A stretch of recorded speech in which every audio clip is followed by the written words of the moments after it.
You are now listening to the Someone's Favorite Productions podcast network. Hello there, and welcome back. What is this place? Disconnected. Disconnected. Disconnected. Disconnected. Disconnected. Disconnected. Disconnected. Disconnected. Disconnected. Disconnected. Disconnected. Disconnected. Disconnected. Disconnected. I'm starting to feel disconnected. You have reached a number that has been disconnected. Hello there, and welcome to another Thursday. This week, live with one of my inspirations in this industry, Mr. Justin Beahm. Hi. Oh, thank you. I appreciate that. How did you track down all those lines from the different films? Were you like trolling scripts and control effing, or what were you doing? How did you do that? I will share an insider secret with you afterwards. Yeah, please. I got it down, but I mean that. I mean, everything that you've done through Reverend over the years has always been amazing to see, important to me. And when I started doing a lot of this, look to your success as somebody that I could try to emulate. So thank you. Oh my God, that's huge. Thank you. I'm honored. I'm sincerely honored. Thank you. There's a lot of people stoked to see you tonight. I don't always get a ton of messages, but today I got at least, I think, 3 or 4 from people just, dude, you got Justin on tonight. This is going to be amazing. Well, thank you, everybody, for tuning in. Whoever is out there watching, thank you so much. And thanks again for having me on, man. Appreciate it. Of course. I mean, we were just talking about it. It's been over like almost exactly 2.5 years since the last time you did anything with the show, and that feels far too long. It really does. Yeah. I mean, I love from afar admiring all that you're doing. And as I've acknowledged in the past, I love how you've been helping out the TerraVision guys. Yeah. I mean, Ryan and Brad are putting so much love into what they're doing over there. And it's been a tremendous period of growth for them over the last couple years.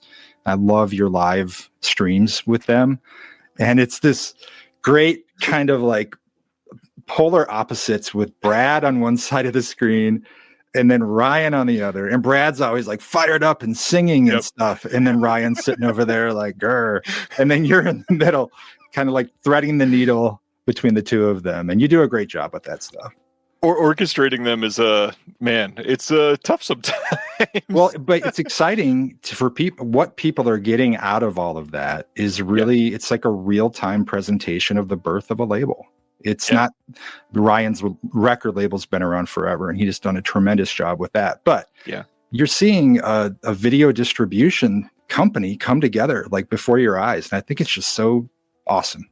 I love it. So nice. Kind of crazy how they're growing like release to release and seeing stuff, you know, for a company that was like, oh my gosh, they got video violence a couple years ago. And now it's, they got Student Bodies 4K from Paramount. Like, this is a big deal. Yeah. Yeah. And that's just the beginning. I mean, even back when I was helping them out, the list of things that they have in hand is absolutely mind-boggling. So kudos to them. And also exciting, not to make this a whole TerraVision love fest here, but kudos to, it's exciting that Ryan has his own record press now. Yeah, he gets huge. When you guys were talking about the custom pressings and all that, I was like, because that's when I was working on my record. And I'm thinking, how cool would that have been to have something as someone who's buying the music completely customizable like that? I think it's great. Well, speaking of that, Jake is here, wants to talk about your album. You've had a ton of stuff happen this year. We'll get to the book. We'll get to some more of the special features, but tell everybody about the album because I've listened to it multiple times and it's quite enjoyable. So thank you. I hope people check it out. Link in the description before he starts talking about it. It was the most unexpected thing, Ryan. There was no plan in place for it at all. And, I've always been a drummer all my life, and that's not to minimize drumming at all or drummers at all, but that's definitely where my heart is rooted. And that's going back to when I was little in the Drum and Bugle Corps in Cedar Rapids, Iowa, the Emerald Knights. Shout out to any EK alumni out there. When I was this little kid carrying cymbals around that were like half the size of my body. Anyway, drumming has always been my thing. But I've always loved guitarists. I've always had a real ear and passion for great guitarists. I'm like a tone junkie. And so I've been paying attention to that stuff over the years. And I worked in music retail where I was able to hand someone a guitar and not show them anything. I could sell drums a little better than guitars, as my friend Josh Luce will attest, who worked with me for many of those years. But anyway, this summer, or earlier this year, a friend of mine John Stalter gave me a guitar. It was something that he was wanting to downsize his collection a little bit, and he had a couple of the Kurt Cobain Fender Jag-Stangs, which is a guitar that Kurt designed. And John wrote to me one day and said, "Hey, I'm downsizing, and I always said to myself, if this guitar ever had to go anywhere, I wanted it to go to you." Aw. Yeah. How sweet is that? That's and awesome. So next thing you know, I'm driving over there and picking up the guitar. And then he lent me a little practice amp and a cord, and I had my headphones and came home, and it was like, like in Dazed and Confused, where the kid lays down in his bed, puts his headphones on, but it was me with this guitar, just noodling around. And I started doing this, and I decided to experiment with recording. I'm dealing with recording and film editing stuff all the time. So I'm like, well, let's plug this in. And then I started making songs, and then eventually had enough to do something with. And it really is through the support of my friends, everybody around me, who are just cheering me on throughout the whole thing, helping me feel validated in it, despite my self-consciousness, which is near crippling when it comes to this. Same. Man, I just can't say enough. And on the liner notes for the album, I thank all the people who were really like instrumental and, pun intended, in this whole thing coming together. And then teaming up with Waxwork on the vinyl was a dream come true. It's got to feel huge. Oh my God. Yeah. Well, they're masters at their game. They know what they're doing, and people really love them and their work. And I knew the music was very weird. When people ask, and when I sent a few songs to friends early on, they'd be like, well, what is this? Help me understand what you're doing here. Yeah. So anyway, I wanted to instill some kind of confidence in people. And I thought that teaming up with a label like that, an established label that's famous for the quality of their pressings, would probably be the most direct route to that. And I found, they were open to the idea, and working with them was a dream.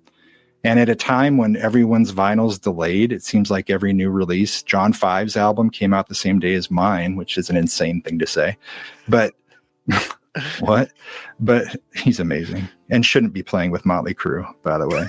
That's kind of like putting, I don't know, me in Trans-Siberian Orchestra or something. I don't know. That's a really bad analogy. That was the worst analogy. That's fitting, actually. I'm not sure that it was. That was kind of a mess. But anyway, it's a shame.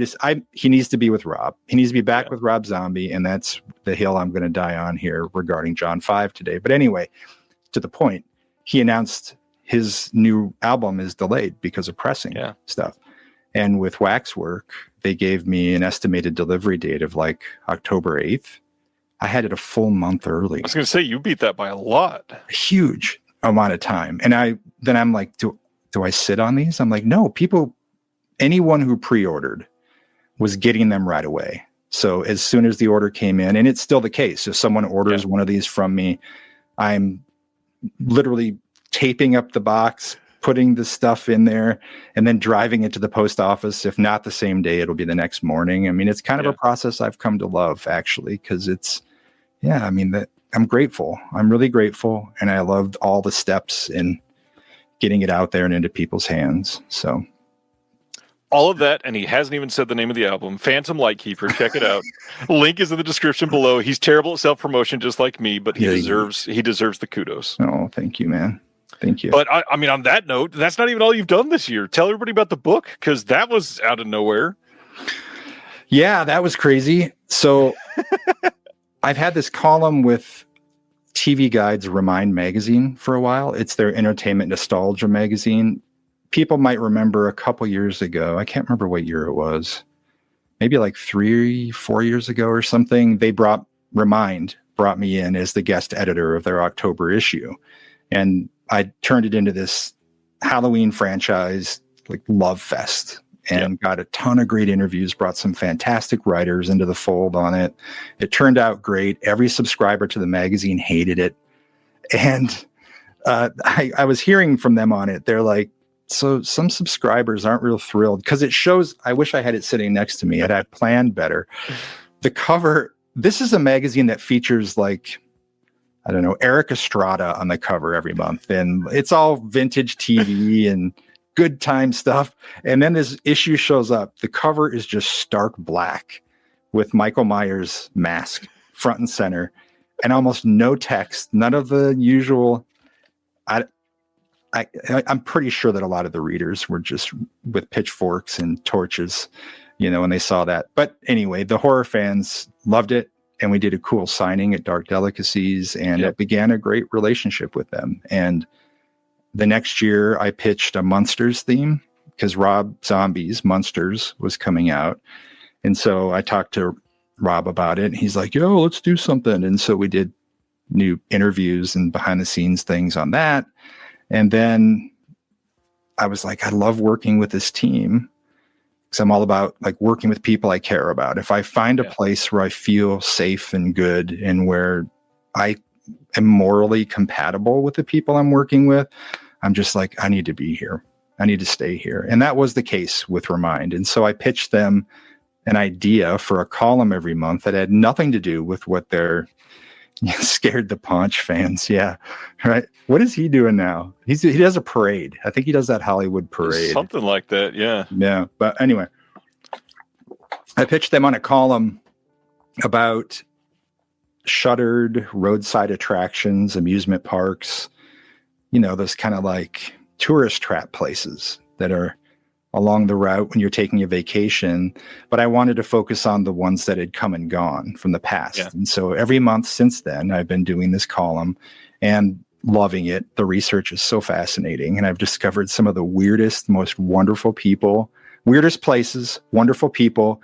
And the real exciting part for me with that column is that it's spotlighting people who came up with a crazy idea and then just insisted that it become a reality. Like stop at nothing to make this amusement park where there's alligators wandering around free. And let's make postcards where children are riding on the backs of the alligators. And then let's actually let the kids ride on the alligators. Like this was real and it was in Los Angeles. It's just one of many, but I've really delighted in that. And the book is a compilation of the first, I think, 27 months of columns with some expanded information on each one of the parks or attractions in there, and put it together pretty quickly. And frankly, I haven't talked much about this, but I can maybe plant a little seed here that when I was a kid, there was a book series that I was obsessed with. I checked them out from the library so many times that the librarians would end up holding them for me when they got returned by other kids. So because I was there all the time. I'm sure my brother Mitch is watching this and he can testify to this. I mean, we were always riding our bikes to the library. And I was obsessed with these books. And then they're called the Crestwood House Monster Series. Now, Crestwood House made many books on lots of different topics. I really admire their mission statement of creating accessible books for readers of all levels, aimed at younger readers, right? But not shooting too high with the vocabulary and references, but also not dumbing it down to the point where it's boring. So they did a magnificent job of that. And I have so many of their books. I have all the monster stuff from all their different monster runs, in addition to their cryptozoology. They did books on things like skiing, like what is a cow, and onto profiles of Ernie Banks and whoever else. I mean, it was a really diverse, exciting brand, and I've always been obsessed with them and spent my life accumulating them at different thrift shops and antique stores, book sales at libraries and stuff, because they were only available to libraries. And so the ones you find out there, again, I wish I had them next to me here, but it's great because they sort of tell their own story, because they're tattered, they're worn, They have the cards in the pocket in the back with the names of the kids and the date that they had to have them returned. And I treasure that stuff. And so there's a unique bond that many people my age have to this book series, and that ultimately the publishing company, Crestwood House. And a couple years ago, I started working with my lawyer. My entertainment lawyer is Larry Zerner from Friday the 13th, Part 3. He's always been so wonderful to me. And I hit him up one day with the idea, can we see if this is doable? Can we track what's going on? Because Crestwood had been silent for a very long time, many years. And we ended up, long story long, we ended up working it out, secured the trademark, and Crestwood is coming back. But there was a deadline for having to have something on the market. You have to have a physical product on the market, available outside your home state, yada, yada, yada, proof of sale. And I had already filed 2 extensions on that to hold on to it. And he reached out to me in January. I think it was January. And he said that the deadline was coming up again for the extension. He's like, do you just want me to file it? And I was like, no, let me see if I can do something. And he goes, come on. Because it was the part I forgot. This is like January, I don't know, 10th, he's telling me this. He's like, you have until February 15th. Oh, geez. And I'm like, no, let's see if we can do it. He's like, okay, like, I'll be expecting your email about the extension. And 3 days prior. It was insane. And so I reached my one of my best friends in the world, and the only real coworker I have is my friend Lynn Amaker, who lives in Farmer City, Illinois, where I used to work for the Illinois Valley Press, Farmer City Journal, and some weekly papers there. And Lynn is on Teams with me all day. He's also my guiding light when it comes to like layout stuff, Photoshop tricks. He does graphic design for a bunch of projects that I do. He's like the angel that floats over me. 100% is Lynn. I owe all my friends so much. Lynn is a very unique entity in my world that I'm eternally grateful for. But I wrote to him and I said, what do you think? And he's like, you can do this. He's like, let me know how I can help.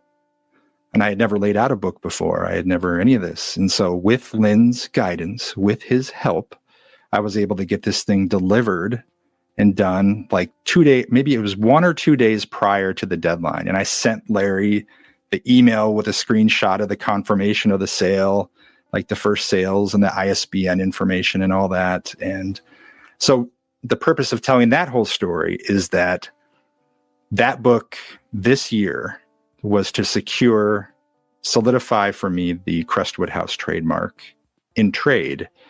So now, starting next year, is a whole new focus, and there's going to be many more exciting things to come on here and talk to you about, and not wait 2.5 years to do so, relating to that. But it's one of my greatest thrills in life, because I loved those books so much. I just adore them, and I'm excited to do a lot of crazy stuff with that brand again, and give people that nostalgic return to their youth in a lot of ways. So, and you're bearing that torch to a whole new generation. That's cool. Yeah. Obviously, you have done so much for physical media. So tonight, after all of the announcements, we're going to be discussing special features, how they get made, some of your most exciting ones. The last couple of years, you've had some crazy things like freaking Nicolas Cage. Like, we have so much to discuss. There's a story there. Yeah. So hang out after the announcements tonight, but let's get into some of our usual stuff. Collecting physical media. Obviously, you're contributing to it. Are you buying much anymore? Are you picking up a lot of new things? Yeah, I still get things once in a while. I'm super busy, and so I try to stay up on it, but I'm not as current as I used to be, where I was always like waiting for release day for this and that. There are some things that I'll always be on top of, but really not as much as I used to. But I have picked up a few things. You had mentioned prior to our discussion that we were going to share some of our new pickups, and so I do have a few at hand here. Yeah, let's see them. What do you got? What's been important lately? Well, the first one to continue the TerraVision Love Fest is the WNUF double bill, which I already had the first film, but this is in Walmart, and that's one of the great feats that TerraVision has managed over the last couple years here, is getting this stuff on the shelves of Walmart. I'll never forget back when I was growing up, Walmart insisted on censored covers. Yeah. Remember that? Movies that they would like. It's not even that long ago. I mean, I know. Satanic Panic, that came out like 5 or 6 years ago. They had to release it in Walmart with a slipcover that said just the word panic. They could not use the word satanic on it. It's hilarious. And now they're carrying but they got, I think it was Malum was the one that really surprised me. When TerraVision's film Malum landed in there, the cover of Malum is like 2 evil eyes and then just a blood pentagram in the middle. And I'm thinking, how, in what world? I remember the Poison, like open up and say tape, not being able to have the tongue. Anybody remember that out there? Oh, yeah. That kind of stuff is what used to happen. And now Walmart's like, oh, let's put I Spit on Your Grave in here, and we got a box set of it. But this tremendous. I love the WNUF films, especially the first one. Some of my most treasured discoveries over the last few years here. It absolutely awesome. Are we going to take turns, or should I keep going? Go right ahead. Go right ahead. Second one is a pickup because I couldn't find my copy of it, and I've also lost. There's like a box of stuff since I moved earlier this year that it's still missing, and it's killing me. But I could not find my collection of Roseanne's Halloween specials. I never would have guessed that at all when you were leading up to that. I'm missing so many CDs. I'm missing movies. I couldn't find my Garfield Halloween special. That's a great one. Yeah, it's so good. I know I have it somewhere, but I cannot locate it. But I could not find my Roseanne, and I was really wanting to get it. So I found a used copy of Roseanne. It says it's 8 episodes, but it's you can stick with the first 6 or so. The last couple seasons of Roseanne were not exactly great. A little wacky. Little understatement. And then Severin. Beautiful box. The Feeding Frenzy box. This is reverse on my camera. Hopefully it's not. But 6 discs, 3 films, soundtrack CDs, and this. Nice. Christian, the author of this, I was so blown away when this showed up. I instantly started flipping through the book before I put any of the discs in or anything. I opened it. Yeah, there you go. There you go. I love stuff like this. There's a great book that's it's like the complete Bigfoot filmography is what it's called. And in each case, and it's thorough, it covers everything: TV episodes, reality stuff, documentaries, feature films. And what Christian did with this book is very, very similar. And so in both cases, I reach out to the author and I'm like, I love you and I love your work. And do you want to come do some stuff? And so I've actually been talking with Christian about teaming up on some things. Nice. Because this book is awesome. I mean, it covers everything down to, it's very thorough and gets into like the direct to Tubi type films that we're seeing a lot of now, like the CG stuff, which is appreciated because I'm always been a junkie for shark movies, and same. Mix the Italian stuff in with it. And then this tremendous book, that was an instant buy from Severin. So that's kind of my recent pickups. They've been killing it. Yeah. Yeah. It's hard not to. Absolutely. I got a few here. Nothing super major, but stuff that I'm excited about. Deaf Crocodile put out a new release of their double feature of Signals and In the Dust of the Stars. This is one that they had put out previously. It had been hard to find for a little while. And this is with one of their new slip covers. Really great animation stuff that they've been doing. Have you paid much attention to Deaf Crocodile? I haven't. No. But you've mentioned that name to me before, and I definitely need to dive in on it. Well, it's kind of hard because pretty much everything they put out, nobody has heard of unless you're attending like Cinematheque screenings all the time. So it's difficult. But I mean, Dennis Bartok knows everything under the sun about films. So it's going to be film school, and I love that. So well, that's what I love about what OCN and Vinegar are doing too, and the diversity of the lineup of films there, and that you can trust Deaf Crocodile and his perspective on film to guide you into new territory and more interesting movies you haven't heard of. You're going to show up for them and their guidance, right? And that's what I think Justin's done with OCN in a lot of ways. And a lot of those sub-labels are now building their own very dedicated fan base. Yep. And so it's a wonderful incubator for that kind of stuff that no other label would pay attention to. I remember pitching stuff to some of the companies that I've worked with in the past, and they would just roll their eyes at me like, what? No, just no. Just you don't need to be asking us these questions anymore. I feel like I've heard that exact same sentence in the last couple months. Yeah. One thing, I'm super glad that Kino is taking a chance on more of the made-for-TV stuff. Yeah, so they're putting the Dan Curtis stuff. Dead of Night just arrived literally today from Atomic Movie Store. Very excited to see these. Of course, Amanda Reyes is involved in a couple of the Dan Curtis things. She's always incredible. Oh yeah, so good. And they just announced, there was another one that I just saw.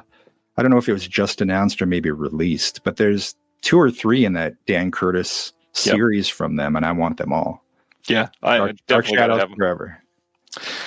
One that I love the movie. I'm very skeptical of how this 4K is going to look, but literally just got here like an hour and a half ago. Wolf Creek from Imprint in Australia. I'm sure you've seen Wolf Creek. Yeah. How do you feel about it?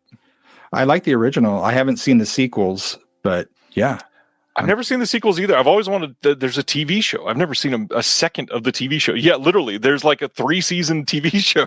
3 seasons. Well, how many more times are people going to wander into the desert and encounter this guy? What?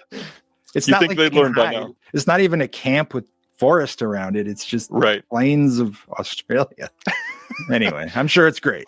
The last thing, kind of semi-related to you, because I thought it was really cool to see Bloody Disgusting run a piece on Phantom this year. That was awesome. Incredible to see them promoting you. I had no idea that Bloody Disgusting had teamed up to put out shorts on Blu-ray at all. And they've got this series called World of Death. And I saw somebody getting rid of these on Facebook. And so I picked up the first 4 volumes, traded in for these. These all have almost 30 or a little over 30 in some cases, short films that have been online. And you can still pick these up from Bloody Disgusting right now. They're BDRs, but I mean, how often do you get shorts on physical media that aren't just a bonus feature of some director's work? I've been saying that for years. I go to these independent film festivals that I love, and I see, because it's just this raw, unfiltered, and unmolested artistry.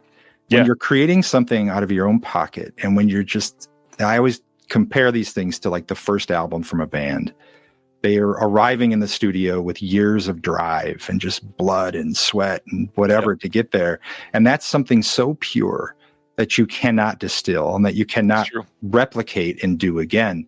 And the world of independent film festivals, people, if you're jaded by what you're seeing on streaming in theaters, I will guarantee you that within driving distance is a film festival that is going to offer you nothing but fresh ideas. Not that it's all going to be great. I'm not saying that, but I'm just saying, like, if you're opening yourself up to experiencing something new, it's out there, and this is the place to go. And the thing is, the filmmakers are hardly ever, rarely, almost never getting anything out of having these films. In fact, they're spending money. They're spending. And that's what a lot of people don't know, is that to enter a lot of these festivals, there's a fee. And then they have to pay to travel to go attend. Not every festival brings you in and all that. So, I mean, it's really a labor of love for these filmmakers, and that's exciting. And I hope that they're licensed and cared for by Bloody on those sets. I think that's a tremendous idea, and I hope they continue it. They have 7 of them. I got to go get the next 3 off their site at some point. They're not super cheap, but for what they are, I think that's pretty fair. It's $25 each. So I got to look that up. Yeah, it's a pretty decent deal. You're talking about shorts. One of the big thing too that I've always appreciated about some of these fests is most of these directors, this is like their most honed work, because they've been gearing up towards their first thing for 4 or 5 years. So they've been polishing it like crazy, and they finally make a 15-minute short, and it's this massive work of art that they've been working on since they were 19, and here it is finally in front of the world at 25 or something. And now on their first feature, if they happen to get super lucky and can make it right after that, they only have 8 months to make it, or 2 weeks to make it, and it's not going to be anywhere near as polished or as fully thought out sometimes as that short can be. Well, they have no other cooks in the kitchen. There are cooks in the kitchen, but I'm just saying, like, producer wise, which is what interferes with a lot of director visions. Yep. When you're dealing with anyone who's investing, they're going to have notes and things like that. Maybe the case with some of these shorts. I'm sure a good portion are, but I will say that it is, like I said, pure. The purity that's associated with the presentation in those films at those festivals is so great, and they don't have to worry about offending people, about crossing boundaries, about blending genres. It's like, and there are some great film festivals that are open to whatever comes their way in terms, though we're only a horror festival. Well, what's considered horror? It's kind of subjective. And I love the festivals that are happy to blend, sort of mix the waters on that stuff. That's really Speaking of watching films, what have you been staying up to date on? What have you been able to catch recently? I saw Black Phone 2. Nice. How'd you feel about the change in genres, seemingly? I really enjoyed it. I was never a huge fan of the original. I thought it was fine, and I really wasn't that excited for the new one. Yeah. But I had a movie pass thing, and so I'm like, I want to see something. I had a few hours while I was running exports, which can take a while to, you know how that goes, or an upload, I think it was at that time, and decided to go check it out. And I was so pleasantly surprised by it. I'm a junkie for winter movies, and this thing is one of the snowiest, winteriest, unabashedly frozen movies that I've ever seen. And so the weather was perfect that day. It was overcast and a little bit of rain, mist outside, cool weather finally here in Iowa. And so the stars aligned to go check this thing out. And it was a little talky for me, is what I've said to some people. Yeah. And some of the dialogue was kind of hackneyed, but the final act in that movie is off the rails. Yeah. And I so admire the fact that they went where they did with it. And I love that remote, snowy setting at this, pretty much abandoned camp. I don't want to spoil it for people, but the setting is bliss for me. And then when you get to that third act and they're just swinging hard at the fences, I'm like, yeah, keep going. And I walked out very happy. So I would agree with all of that. Yeah, I saw it, and I liked it much more than the first one. Absolutely. Okay. Let's see. Showed my kids a couple films. They're finally 9.5-ish, 10-ish, where it's like, hey, we can kind of show you some of the like soft PG-13 type of films for some of them, because they're okay with some things and not others. So I showed them Underwater from 5 years ago or so with Kristen Stewart. Yeah. I feel like this is the perfect bridge to essentially Alien. It's basically Alien underwater, which sense. I loved that movie from day one. They were quite enraptured with it, which I love to see. And the big thing about that movie is, 2.5 minutes into it is where it starts, and it never lets off. So they were like, oh, what's this? We're swimming. Oh my gosh, here we go. And then for the next hour and a half, they were just 100% in, which was incredible to see. I remember watching, this is a while back. This is like years ago, but my son, he and some other kids were watching. We had Friday the 13th on, and they were almost angry with how bored they were with the movie. They just could not handle it. So it sounds like you went the right, you made the right choice there to keep them engaged and get them into it. That's exciting, turning the kids onto that stuff. Another one that is semi-related to something that you did, another one that we showed them this week is Crawl. Alexandra Aja's Crawl. I liked this movie quite a bit when it came out, and the only thing, the 4K disc, which is where it's tangentially related to you in a few ways, it looks very good, but man, does it really highlight how CG the alligators are in this film. Does it? I haven't even watched the disc yet.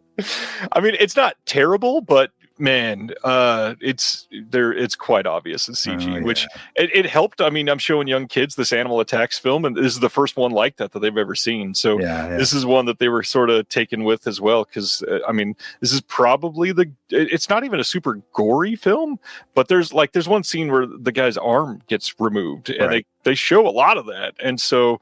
They weren't ready for those scenes, but thankfully it looks a little fake with the alligator. The next stop for you, Ryan, is Grizzly. It's a good idea. It has my favorite of that era. It has. I love Grizzly so much. It's one of my comfort food movies, and your kids will love. If they couldn't handle the arm, they're gonna love when a bear punches the head off a horse. They're just gonna trust me. They'll be converted to the animals gone amok subgenre at that point. There's so many great animal movies. We did. I'm on a podcast called Get Me Another. And what we do is we take a successful film and then we spend, 10 episodes breaking down films that tried to replicate its success. Yeah. And we did Get Me Another Jaws this summer. And it was so great because I got to throw in all these weirdo movies that I was so excited to talk about, but knew I'd never have the opportunity to. And we got into the Grizzlies, and the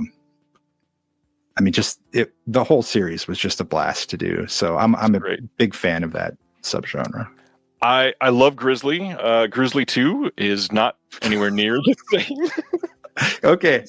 Grizzly 2 is a real movie that stars George Clooney. And now I'm going to say stars in big air quotes. Who is it? Laura Dern, Charlie Sheen. Yep. George Clooney. And then, and they were making this movie. And then the guy who was this is in the 80s, I think. And the guy who was backing it disappeared with the money. And so they couldn't finish the film. Somehow, someone at some point down the line got the rights to it. Did they? I don't know. And then they added in a bunch of contemporary, B-roll footage of bears climbing trees and drone shots over forests and things like that, and released it with these celebrity names at the top. Top build. With all the raw bear effects in there, like untouched bear effects that are so bad and so great. It's really a masterpiece. It's so fun. My favorite of that era that feels like those, I truly adore Day of the Animals. I think that movie is incredible. Yeah. Yeah. Well, that's the double bill, right? My hair is really bothering me here. Sorry. The double bill is Grizzly and Day of the Animals. Yeah. I mean, what an incredible duo of films there. But I worked on Alligator. That's one of my all-time favorites. Alligator 2. The Mutation. I could just go on and on. The late Lee Gambin was really the torch carrier for this world for all eco horror. And he wrote books on it and spoke on it and did screenings. And even at the point where I was talking with Lee a couple weeks before his surprise passing, he was talking about doing this new documentary on this stuff. And John Campopiano, a mutual friend of ours, it was like going to be this thing. And then we lost him. So R.I.P. Lee for sure. But every time I throw one of those movies in, I got to think of him a little bit too. Same. It's been wild seeing releases come out with just new stuff that he had been working on for so long. And then finally to see it come out. And it's posthumously 18 plus months after his passing has been wild to see. Well, he was so prolific. Yeah, he really was just an absolute animal when pun intended, not intended on that one. He was an animal when it came to this stuff, but he was, every time you get a message from him or get a call from him, he's all fired up and talking about this, and this, and this, and he would do it all.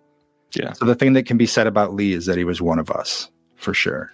in a very short period of time, prolific as well. Like, a lot of people think he was doing it for a very long time. He didn't really start like being attached to the whole industry. Like, he did screenings in Australia and stuff, but like to the industry at large, he was only doing it for like 6 or 7 years or something like that. Like, really as heavily as he did, which is insanity. Yeah, writing for the magazines too and everything. Yeah. So yeah, I mean, he left a big legacy in a short window of time. All right. Tonight, one thing that we got to talk about before we go into the announcements is the fervor around Scream Factory this week. Have you paid attention to any of this? Yeah, I've been asked by about 100 people about this, and so I've had to tune into it. And I saw the.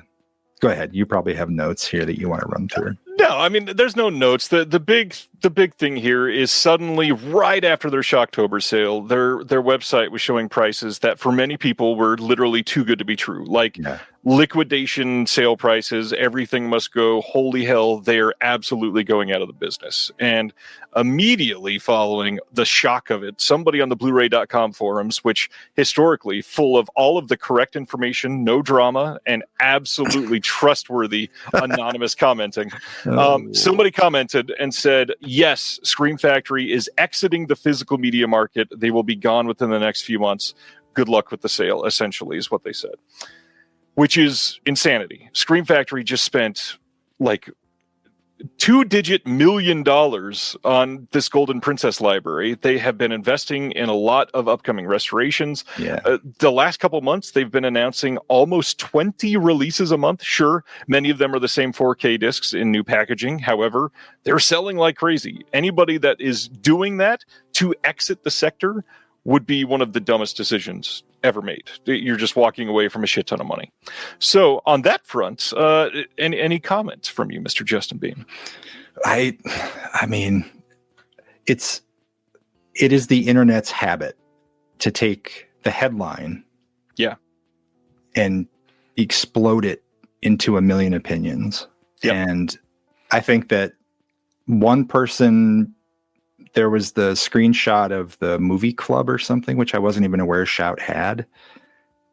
What was that? Are you aware of what this thing was? It's a loyalty program. They called it. This is where it gets super ironic very quickly for them. They should have named it something else, but they called it the Physical Media Forever plan or club, and it shuttered like a year and 3 days after it launched. So the running joke was the Physical Media for a year club. Oh man, that's harsh. Well, someone posted their email screenshot of that having been like the notice to the fan club members or whatever that there was going to be a change in how they were distributing and all that stuff. And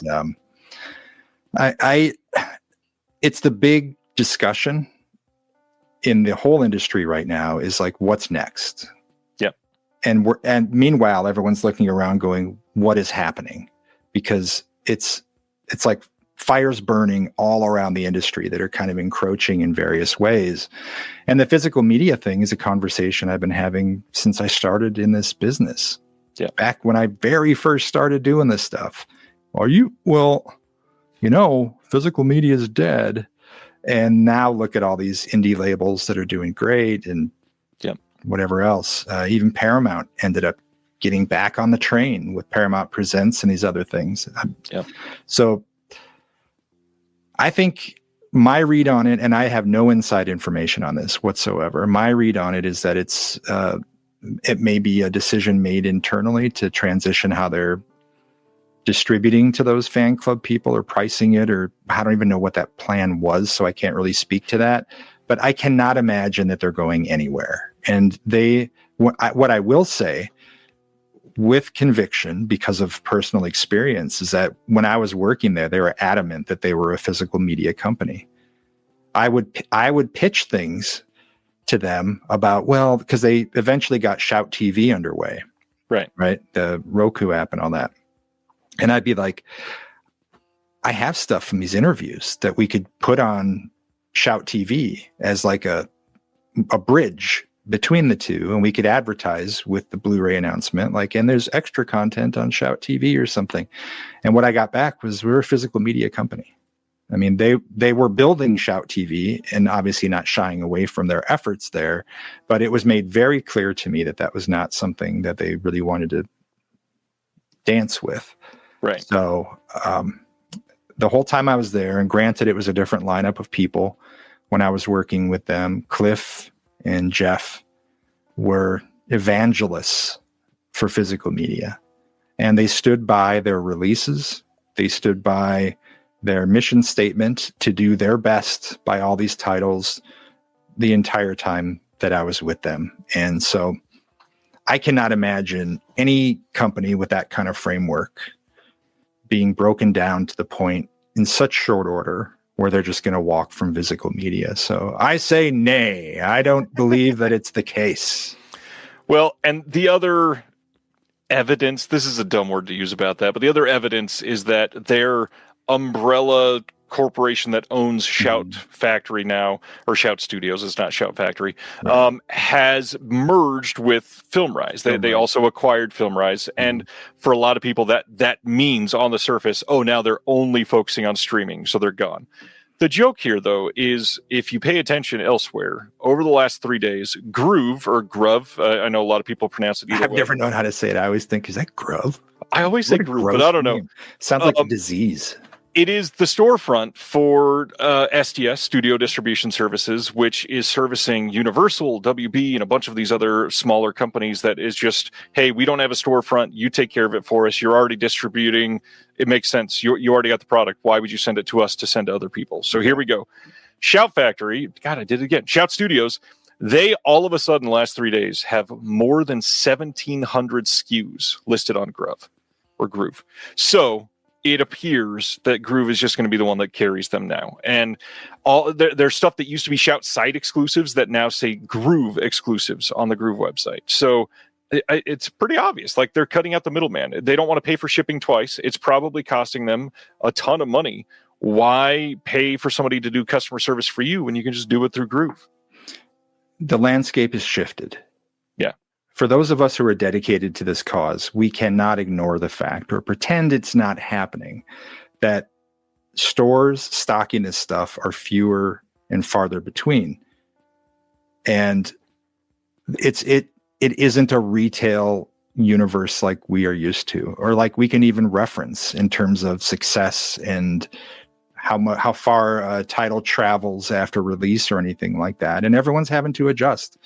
And they're trying to figure out the smartest way to do this. And there are also fewer duplication facilities than there were before.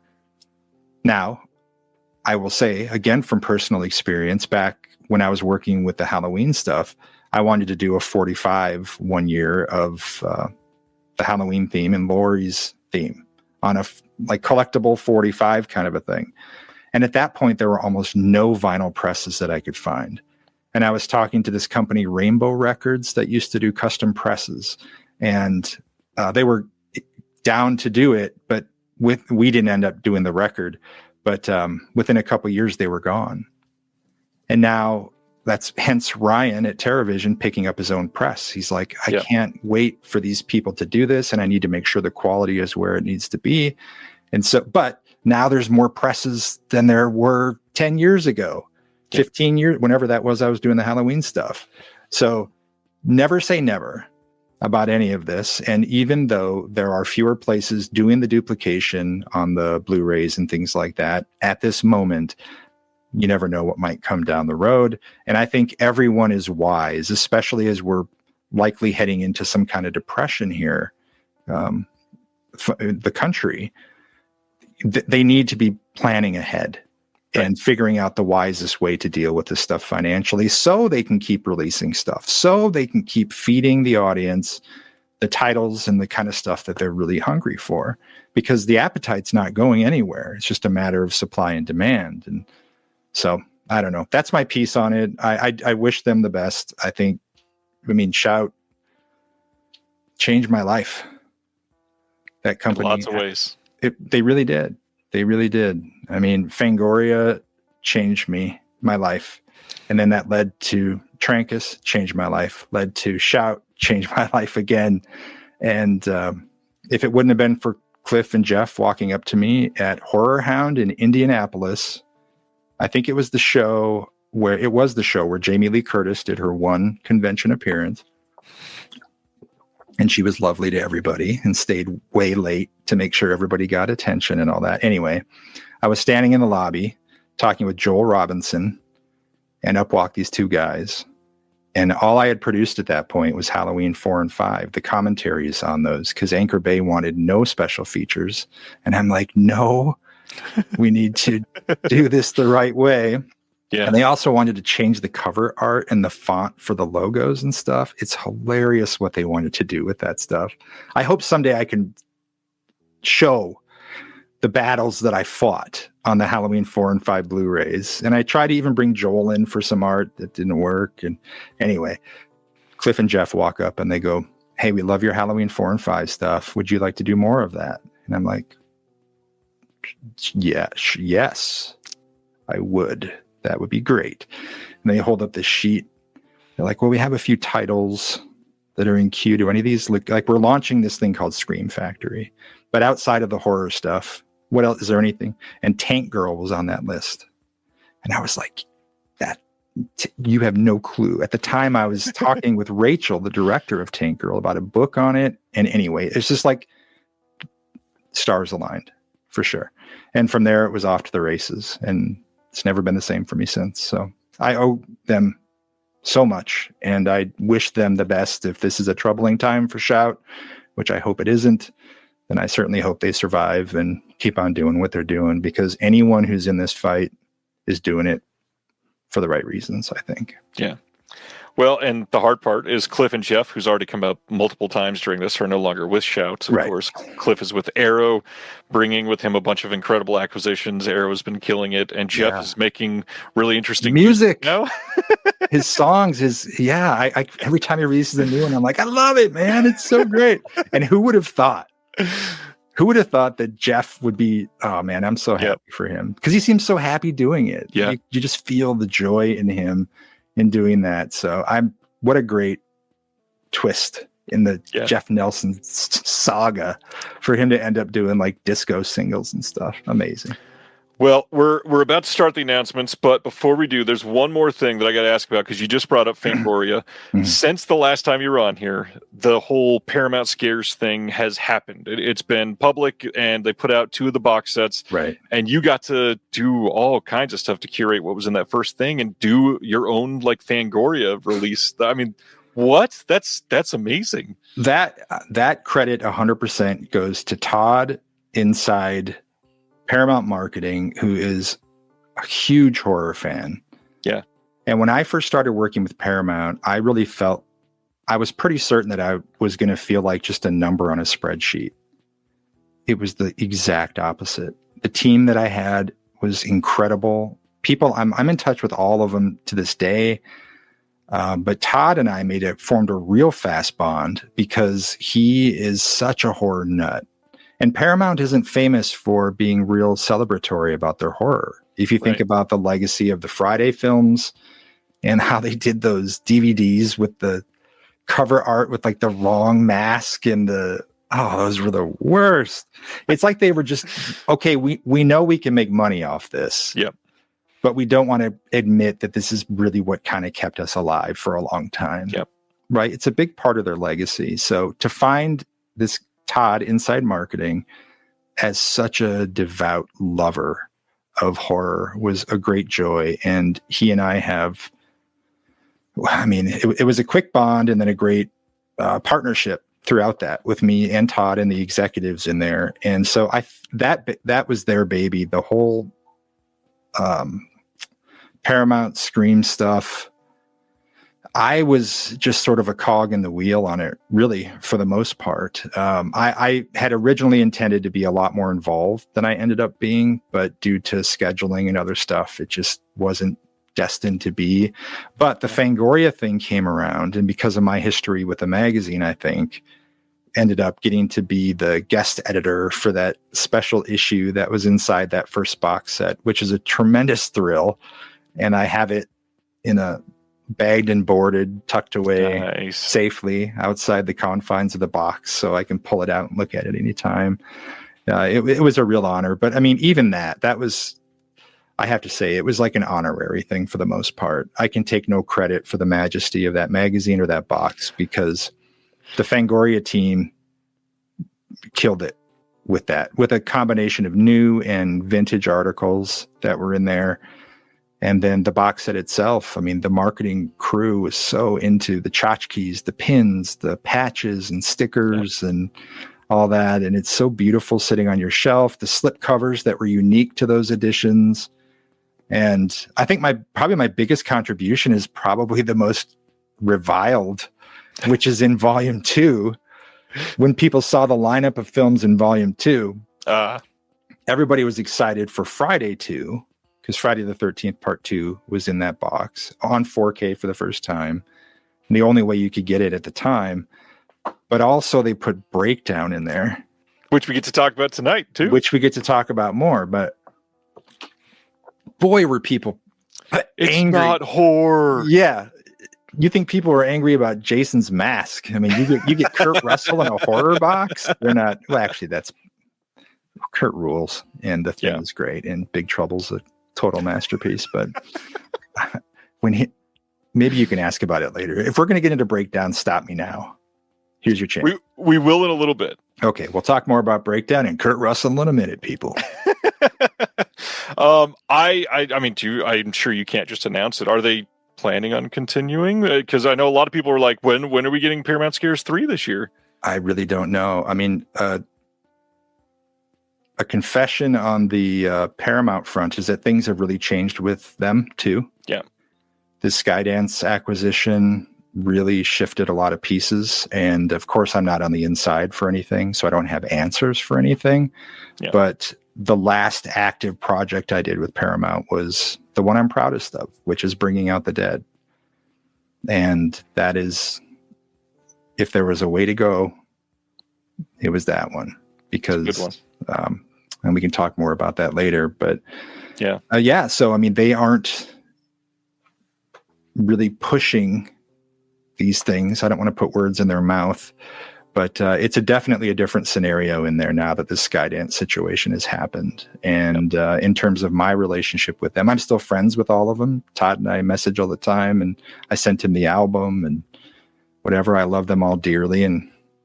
But seeing the shots of the water tower being painted, they're removing the Paramount logo.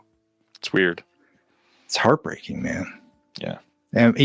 But since then, I mean, to illustrate how awesome that team is, I took my son out there to California last year, and they welcomed us onto the lot so Julian could see around. And we got the little golf cart tour and shown the secret koi pond, and he got to see all these behind the scenes things that hopefully one day he looks back on fondly. So everyone there is so amazing, and I just love them to death, and I miss working with them so much. I really do.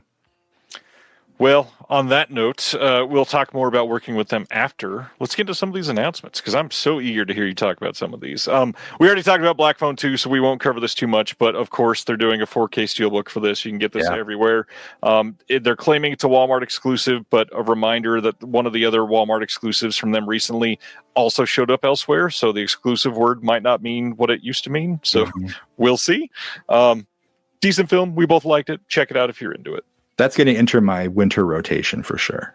It's deserving. Like, it's such a cold movie. Yeah. Such a cold movie. We talked about Deaf Crocodile earlier as well. They are putting out in November this 3-film box set of Tuvo Tullio. He is a Finnish film director. Beautiful art on this release from Mr. Sam Smith that might show up in the chat later. Love the art that they went with for this. These are great. 3 just wild films in this. We got Cross of Love, Restless Blood, and then the absolutely surreal, silly, incredible Sensuela from 1973. Lots of extras on this. We've got remaining fragments of like lost films from him that are the only bits that they could find, which is so cool that they went to do this. We've got 2 finished educational films from the 1940s. Who else is going to put that on these? We've got new visual essays, new commentaries. We've got a 60-page book with a bunch of different essays in it. I adore these films. Highly recommend you checking them out. Tuvo Tulio. I'm sure this is not a filmmaker that you've heard or seen much from. No, it's new to me, but I'm absolutely intrigued. Looks great. It is so good. And Sensuela in particular is wild. Like, there is tons of nudity. There's tons of partying. There is robot, or not, that was the wrong word, not robot, reindeer castration happening. Yep, that's the type of film. It's the reindeer castration type of film, Ryan. It is. And if you look at the cover, That's this a is why type I love of film. Do you see that in the art? This is why I love this so much. It is surrounded by black and whites, and the color imagery makes the shape of a reindeer. Oh, yeah. Look at that. I love reindeer. That's good. I don't like them being castrated, though. See, I don't care for that. It sounds like Jim Wynorski's Lost Empire. Have you ever seen Lost Empire from Jim? I have. It's nothing like that. Okay. Well, it doesn't have reindeer having their nuts cut off, but it has everything else that Jim could possibly cram into it. And I think it's so great. It's this unsung movie. It has no distribution. I don't know what happened to it, but Wynorski got this chance to make a short story. Wynorski thought he'd have one shot at making a movie. So he's like, I'm putting everything into it. I'm pouring every single thing. There's going to be martial arts. There's going to be all this and a gorilla. We're going to put, it's amazing. It's such a great movie. And Alan Howard's score for it has been on constant rotation since Alan did a re-release on that years ago, and it's so good. So there's my plug, completely unrelated to this box set, for Jim Wynorski's Lost Empire, which does not have any animal castration in it, but does have a gorilla suit and plenty of kung fu. I need a deluxe edition of that film too. I do too. I wanted to release that. I will start a company to release that movie. I want to see somebody put out like loving deluxe editions of all of Jim's films. Yeah. It's about time. Papatopoulos got it. My friend Clay Westervelt's documentary, which is fantastic. It's such a good release. It's so good. All right, so that is Tulio. Check it out. Shipping near the end of November, hopefully. Next is Imprint. They announced a lot of stuff coming this month. First, January 7th, we've got The Old Dark House in 4K, and everything else in this is Blu-ray, but is a box set directed by James Whale. So cool. Going from 1932 to 1940. Green Hell from 1940 is the first time it's ever been on Blu-ray. Mm-hmm. And then Wives Under Suspicion from 1938 is an SD on this one. That's all that they could get for material. But again, new extras, lots of stuff coming on this. Pretty giant box set for people that love James Whale. And to get this from Imprint, this looks really, really good. Yeah, I'm excited for that. I was talking about Whale in a presentation I did at a Halloween-a-Palooza festival in Iowa here a couple of weeks ago. And I was doing the history of the vampire film and talking about Whale and how this guy was so veiled in mystery. Yeah. For a lot of reasons he was at the time. And I'm so happy that he's finally seems to be getting his, not that he hasn't been celebrated for a long time. Right. I'm not saying that, but I mean, this kind of stuff speaks to the fact that people are really paying attention now and people are really dialing into his work. It's great. Highly recommend these, especially The Old Dark House. It's probably the most recognizable one of this box set, but it's truly a masterpiece. Next up is a directed by David Lean box set. This is volume 2. They had already done one prior. This covers from 1949 to 1955. We've got The Passionate Friends. Madeline is the first time it's been out on Blu-ray in the entire world. We got The Sound Barrier, Hobson's Choice, Summertime, and this is coming in a big hard box set like they do. You've got, again, new extras all over this thing, new audio commentaries, new appreciations, new interviews, just pretty much anything that you could want on these films that have not had great releases. So to have all this together is incredible. Are you a David Lean person at all? I'm not well traveled with David Lean, but I'm just laughing because I'm thinking, what a great time to be a fan of film. What a great time to be a collector. It really is. Amazing. On top of all the films, there's a bonus disc in here that has a new documentary called Before the Epic, David Lean's Little Gems, Part 2. There is a David Lean self-portrait documentary from 1971, and then 2 features, one from 1985 and 1990 on the South Bank Show. Plus, it has a 70-page booklet that's a hardcover book.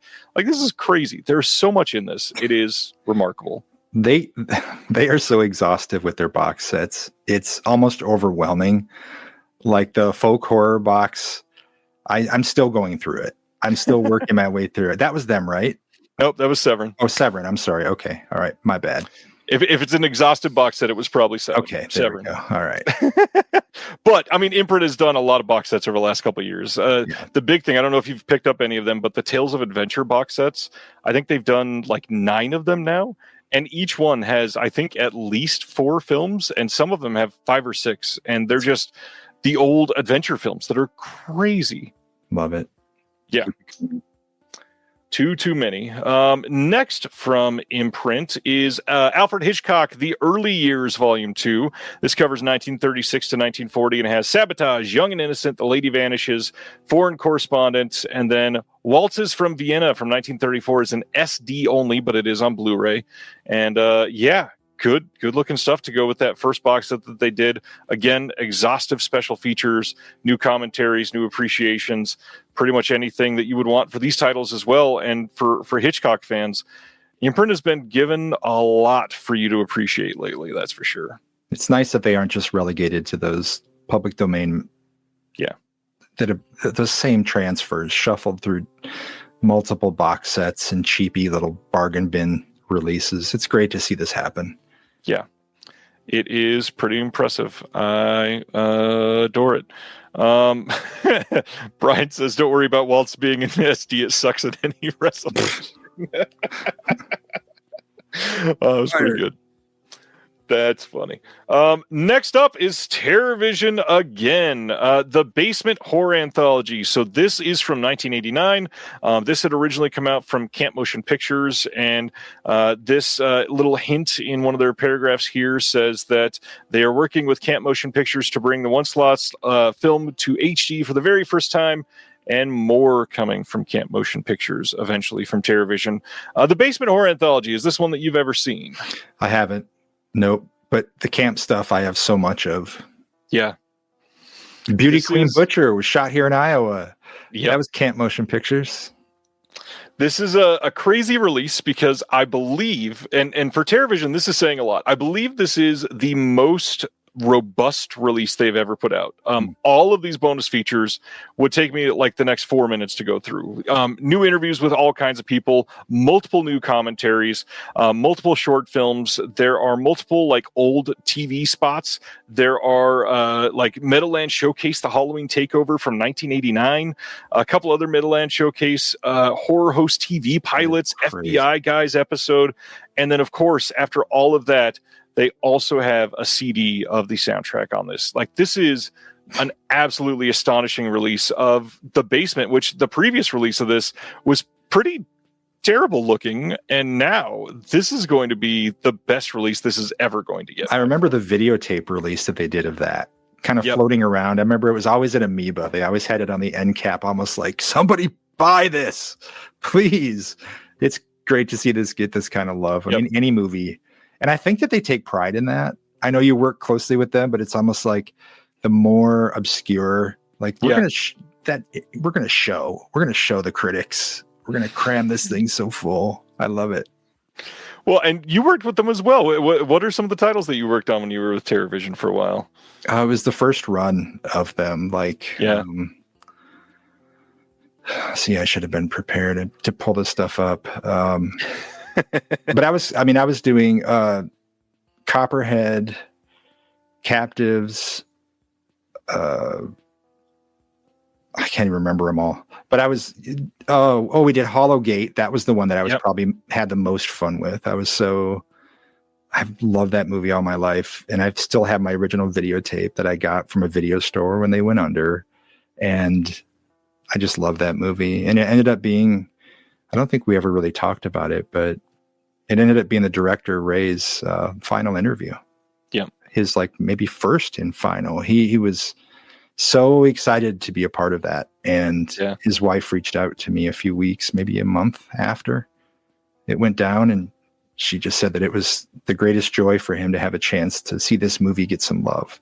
So it isn't just for the fans that these things are happening.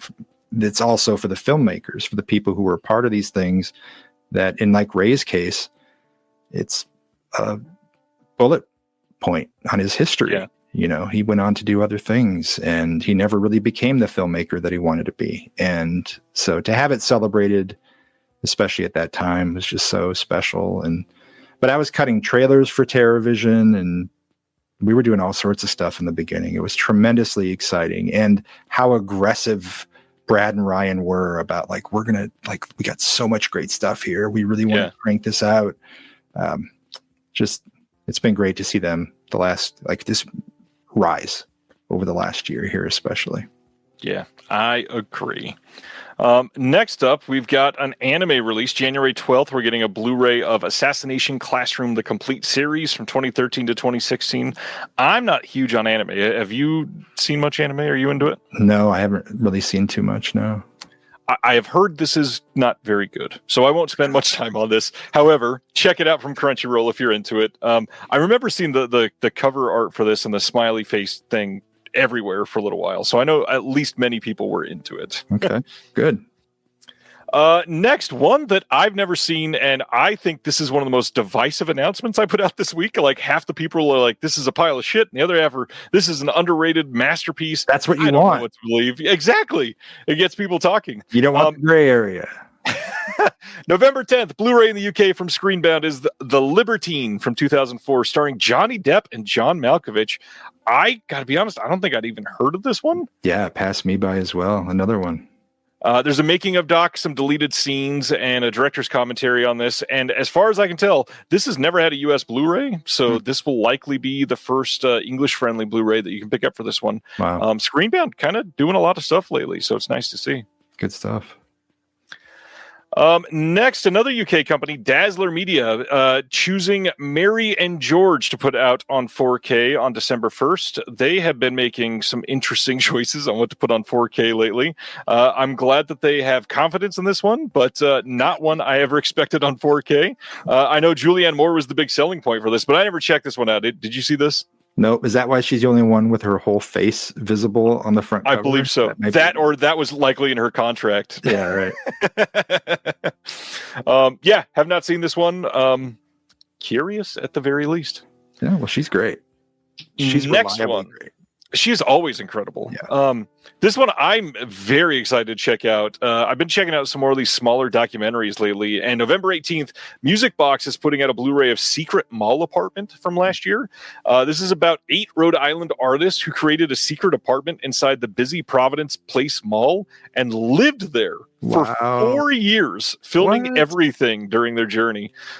They snuck in furniture, tapped into the mall's electricity, and even constructed a wall itself, smuggling in more than 2 tons of cinder blocks. Sounds amazing. I'm in. Yeah, I got to see this. I'm very excited for it. Music Box is kind of quietly putting out some really great stuff. I don't think there's any extras on this, but I'm just dying to see this documentary. This sounds amazing. Absolutely.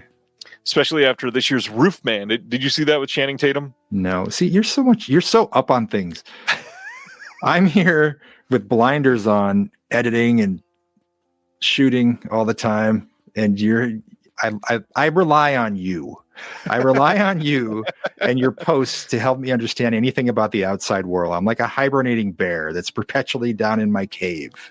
Well, if you get a chance, I suggest checking out Roof Man. Roof Man is about a guy, I think it was in North Carolina. He escaped from prison under a truck that he was working on in the prison and went out and lived in a Toys R Us for like 7 or 8 months, hiding from the cops. And it's a true story. Like almost everything in the movie was based on fairly true facts. Oh my gosh. It was shockingly great. I definitely recommend it. I'm going to write that down. And Kirsten Dunst is in it, and she's very good too. What? Roof Man, all one word, Roof Man. Got it. Next, we got Decal soon putting out a Blu-ray of this year's Bone Lake. This is one of those two couples book an Airbnb at the same time, and they have to figure it out. Horror movies that seem to be a thing lately, like that's a new genre. Didn't love this, but I liked it, and I kind of liked that in a wide theatrical release, this thing got a little extra sleazy in its plot. It wasn't like super nudity heavy, but the actual plot was sleazy, which kind of nice to see in 2025 when everybody's trying to go extra prude. Yeah, bring it. It's a good one. Check it out. Next is Coyotes, which I have not heard a single good thing about yet.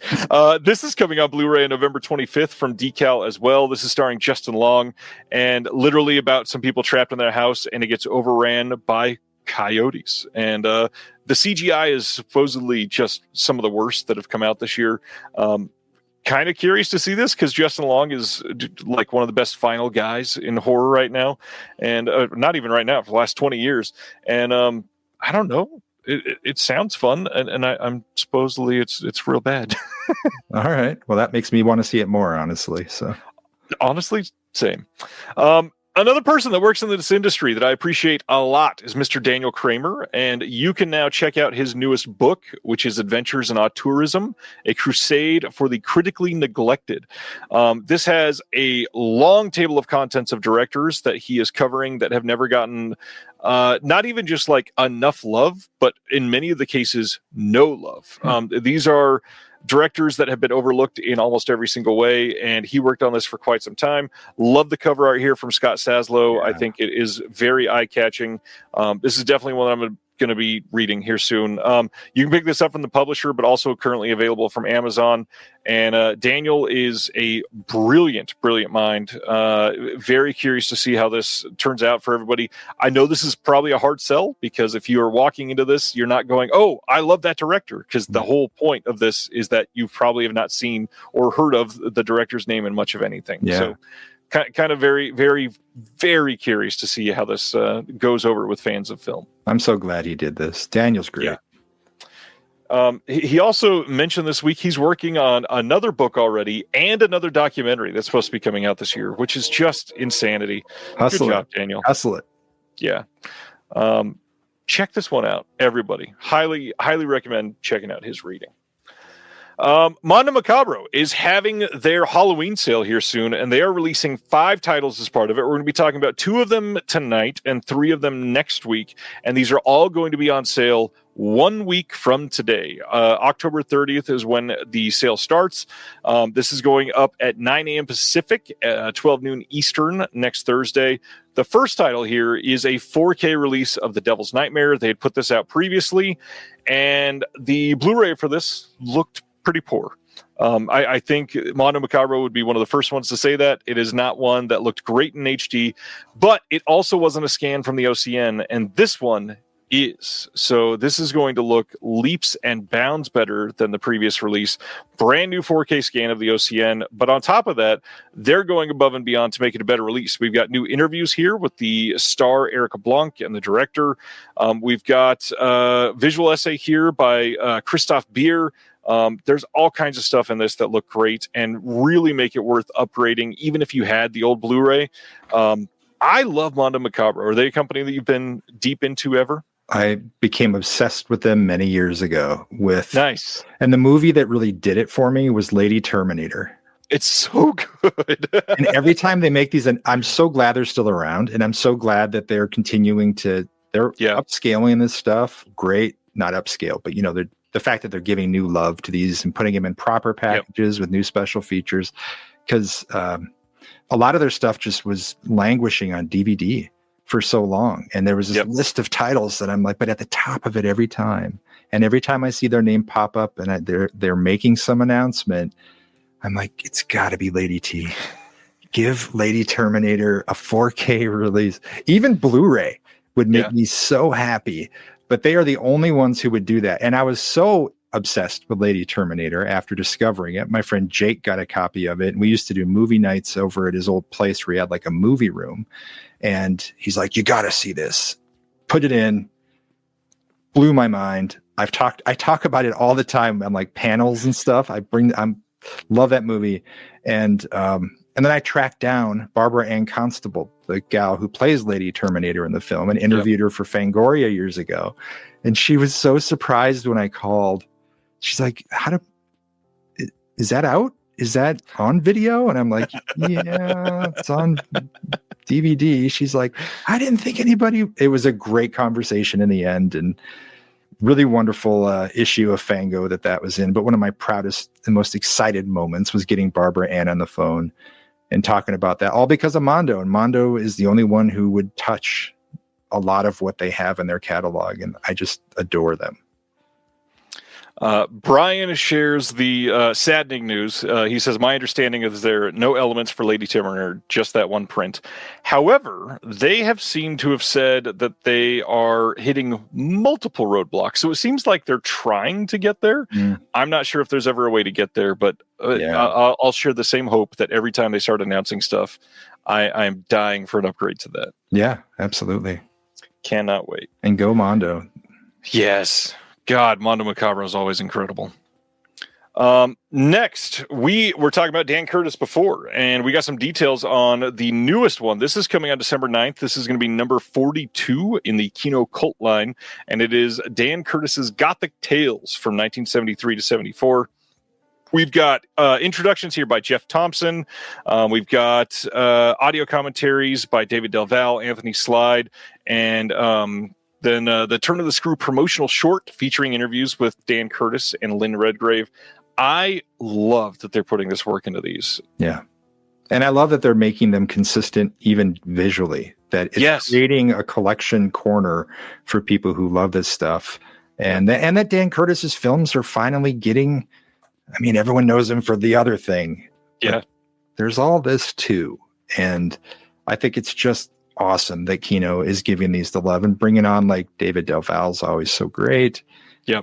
So a consistent voice over these different releases. I think that's important too. I did that with Nat Bremer on the Umbrella, all of the Full Moon Umbrella stuff. I wanted Nat's voice throughout because like he's the authority, he's the historian. And so this kind of approach, it just shows that Kino's really putting love into it. Yep. I appreciate them for this. The made-for-TV stuff, always overlooked. So the fact that we're getting it is a pretty big deal. Mm-hmm. Let's talk about it. So December 30th, we can finally get Breakdown on 4K outside of the Paramount Scares box set. This is from Volume 2. Yep. I think this had been released on its own in the UK already, right? It has. Okay, so if you imported it, you could have got it before. But now, in the U.S., you can get this on 4K on December 30th on its own thing. Tell us about putting this together and the special features that are on here, because it's all you. It was the greatest. It was so amazing to get. Well, Jonathan Mostow, the director, was... Yeah, I agree. Did someone just say Dark Shadows should be on Blu-ray? Could you imagine a Dark Shadows Blu-ray box set? How many discs would that be? My question is, can you imagine the expense to do new transfers on all those that they struggled with even before? And they look so weird in that chubby coffin that they sell them in. Like, they think that's going to look cool on the shelf, but it's like, is that Peter Griffin's coffin? What is happening over there? But anyway, Breakdown. I love this movie. I really, really think this is one of the best Kurt Russell movies, period. And one of the best kind of action dramas of the era, of its era. Yep. Kathleen Quinlan is everybody, JT Walsh, everybody's so good in this movie, but it's not one because it's kind of overshadowed in the Russell verse. You can use that. Trademark. Nobody else. You can have that, right? But within Kurt's catalog, this isn't one that I think a lot of people talk about, but when I talk to filmmakers, people love this film. And getting to meet director Jonathan Mostow, who is so wonderful to deal with and very open about the whole process. I did a new interview with him, and then I brought him and Kurt together for audio commentary, which was a total thrill. I mean, like Kurt Russell showing up in the Paramount lot, and it's like, I don't know, Elvis is in the building. And he played Elvis, right? For John Carpenter, of all people. But it's like, Russell's here. And like, the bird has landed. And everybody was so jazzed for him to walk in there. I love his commentaries, just full stop, but also his the Carpenter Russell commentaries everyone knows are so magical, but everyone's like, oh, it's just their magic. Yeah. Mostow was a kind of a buttoned up guy. He's sweet. He's so sincere, but he's not a real jokester, I guess I'd say. But when Kurt walked in the room and they're sitting by each other, it just became laughs and great stories and wonderful reveals about the whole thing. Kurt clearly hadn't seen the movie in a very long time. And he's like, what am I doing? He's talking to the screen and making Jonathan laugh. It was magical to have them doing that together. And then one of the great honors of this one was getting Dino De Laurentiis' widow, Martha De Laurentiis, in to do an interview. And she really it brought a perspective to the table that I think without Dino's presence would have been literally impossible. And I've ended up working on a bunch of Dino De Laurentiis films over the last 5 years, like King Kong 76. I mean, I think there's probably 6 of them that I've done over that span. And so to have Martha come in and do that was so great. And she was amazing. And then she sadly passed away just a couple months later. And it was so unexpected. And but we have her here, right? I don't know that she's on any other release, but we were lucky enough to bring her in for this. And then the great find, Imprint had done I think it was a Blu-ray of Breakdown that landed a few months, I think, even before ours did, from Paramount. And there was talk of the alternate opening sequence on theirs, but all they had were grainy screen caps of it. And I had the benefit, again, no magic on my part. I had the benefit of the amazing Paramount archive team who were always down for the hunt. Okay, it doesn't matter if it's on our sheet. We're going to go look. We will open the vault. We will literally go and dig.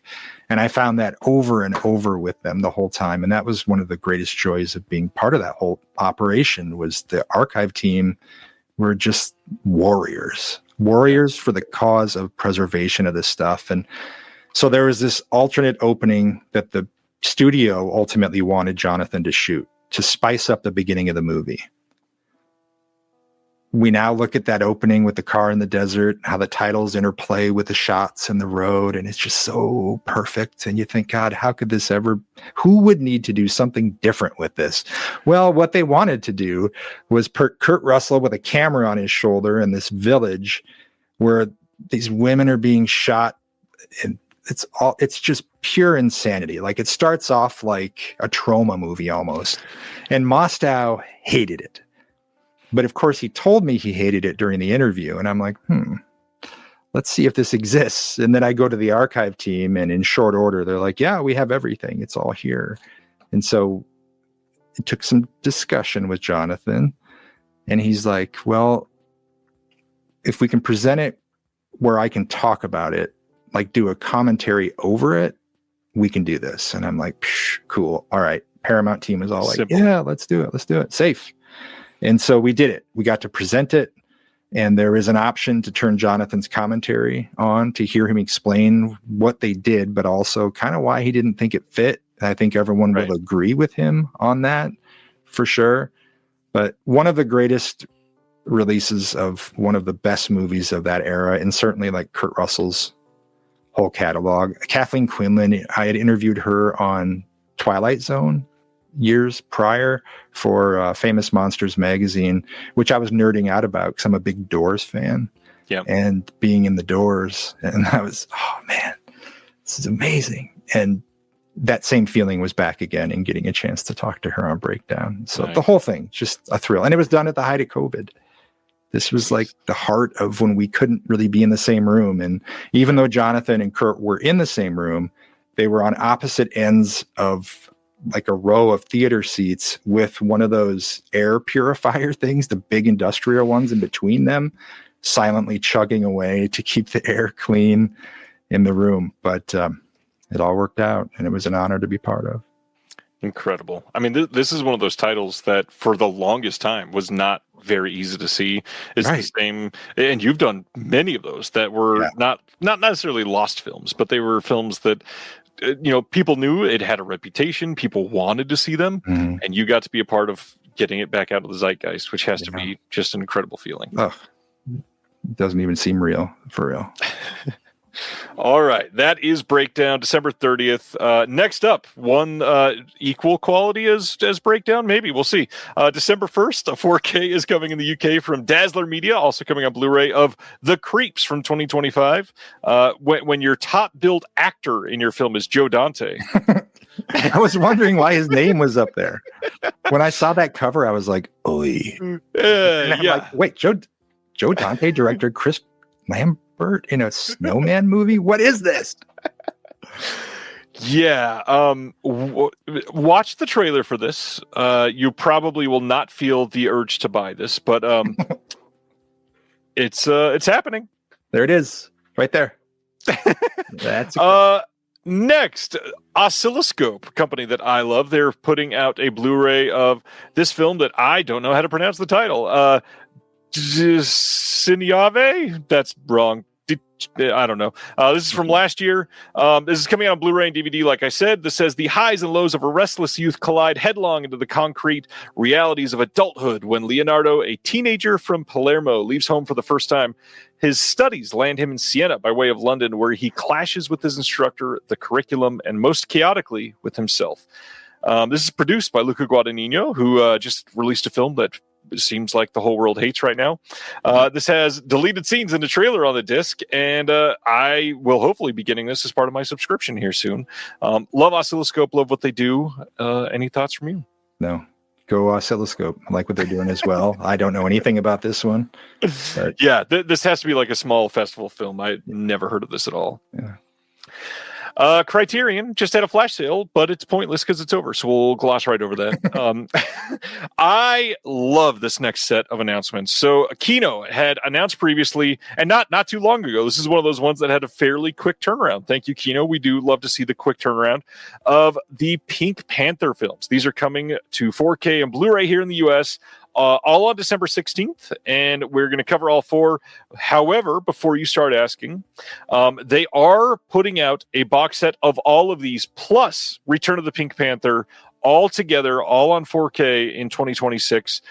They're just letting them live and breathe on their own as single releases first, so if you want to be patient, you can pick up a box set all next year of all 5 of the films. As far as extras, they got all kinds of extras on these. How many of them are new? I count 0 of them as being new. However, it's just really great to see them in print again, and not to mention, these will absolutely look really good in 4K. Are you a Pink Panther fan? Have you ever checked out any of these? I was so disappointed when I was a kid and heard that there was a Pink Panther movie, because Pink Panther, when I was a kid, sold insulation. Yep. That was the extent of the understanding of Pink Panther. And then I saw the art for this, and I'm like, well, this looks like something with the Pink Panther in it. Nope. So quite different. I don't know. I need to revisit them, I guess. I've seen the first one, but I know that they are revered, and it's great that once again Kino is swinging into the rescue of some underserved titles. So this is the first one, of course. This is from 1963. The second film is A Shot in the Dark. This is the one I remember truly loving. I think this is the funniest of all of them, if I remember right. And we're talking like slapstick comedy, like really great classic Peter Sellers. I have not seen this in ages, but I am eager to see it again. Again, they're carrying over all kinds of extras from the previous releases. We've got audio commentaries, we've got featurettes, we've got interviews. They look like great releases. The third one, of course, is The Pink Panther Strikes Again. This is 1976. Reversible art on all of these as well, which is pretty neat from Kino. Love that they're doing those. Again, all kinds of old extras on these. And then the final one, Revenge of the Pink Panther from 1978. Not as many extras on this one. There just wasn't as much on the previous releases, but it does have an audio commentary, has some TV spots and stuff like that. December 16th, going to be a busy day if you love the Pink Panther. Full Moon, who Justin has worked on many things related to Full Moon. They are currently running their Halloween sale, up to 50% off site-wide. And a cool thing that they don't always do, if you spend a certain thresholds, you get some free gifts. If you spend $100, you get 2 of their tiny terrors. If you spend $200, you get a plush doll set. You spend $400, you get a full bobblehead collection. And if you spend $500, you get a baby Oopsie full-on replica. Now, all of these have to be in one single purchase, so it's not combining if you buy multiple things. If you want to go for the free thing, make sure you get it all at once. My link for the sale, if you want to check that out in another tab, is in the chat there.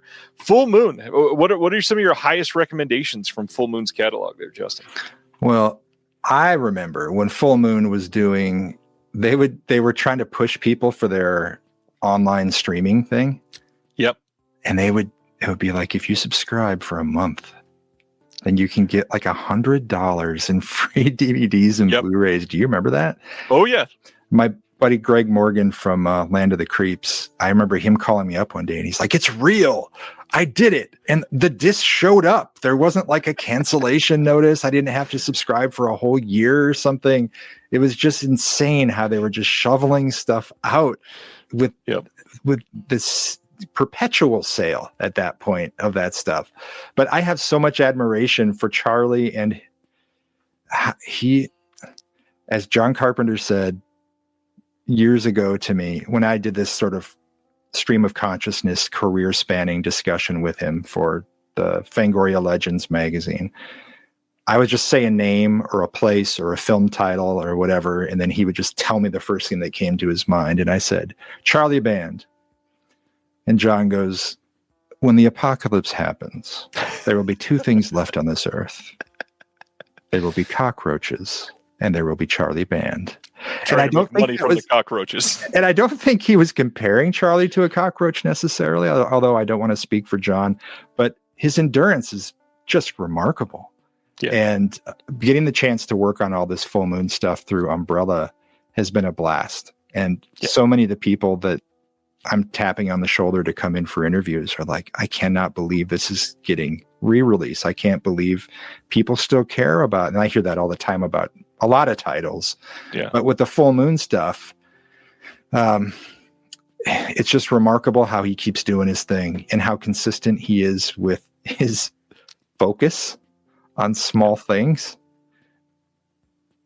And his love for dolls, I think, is worth applauding.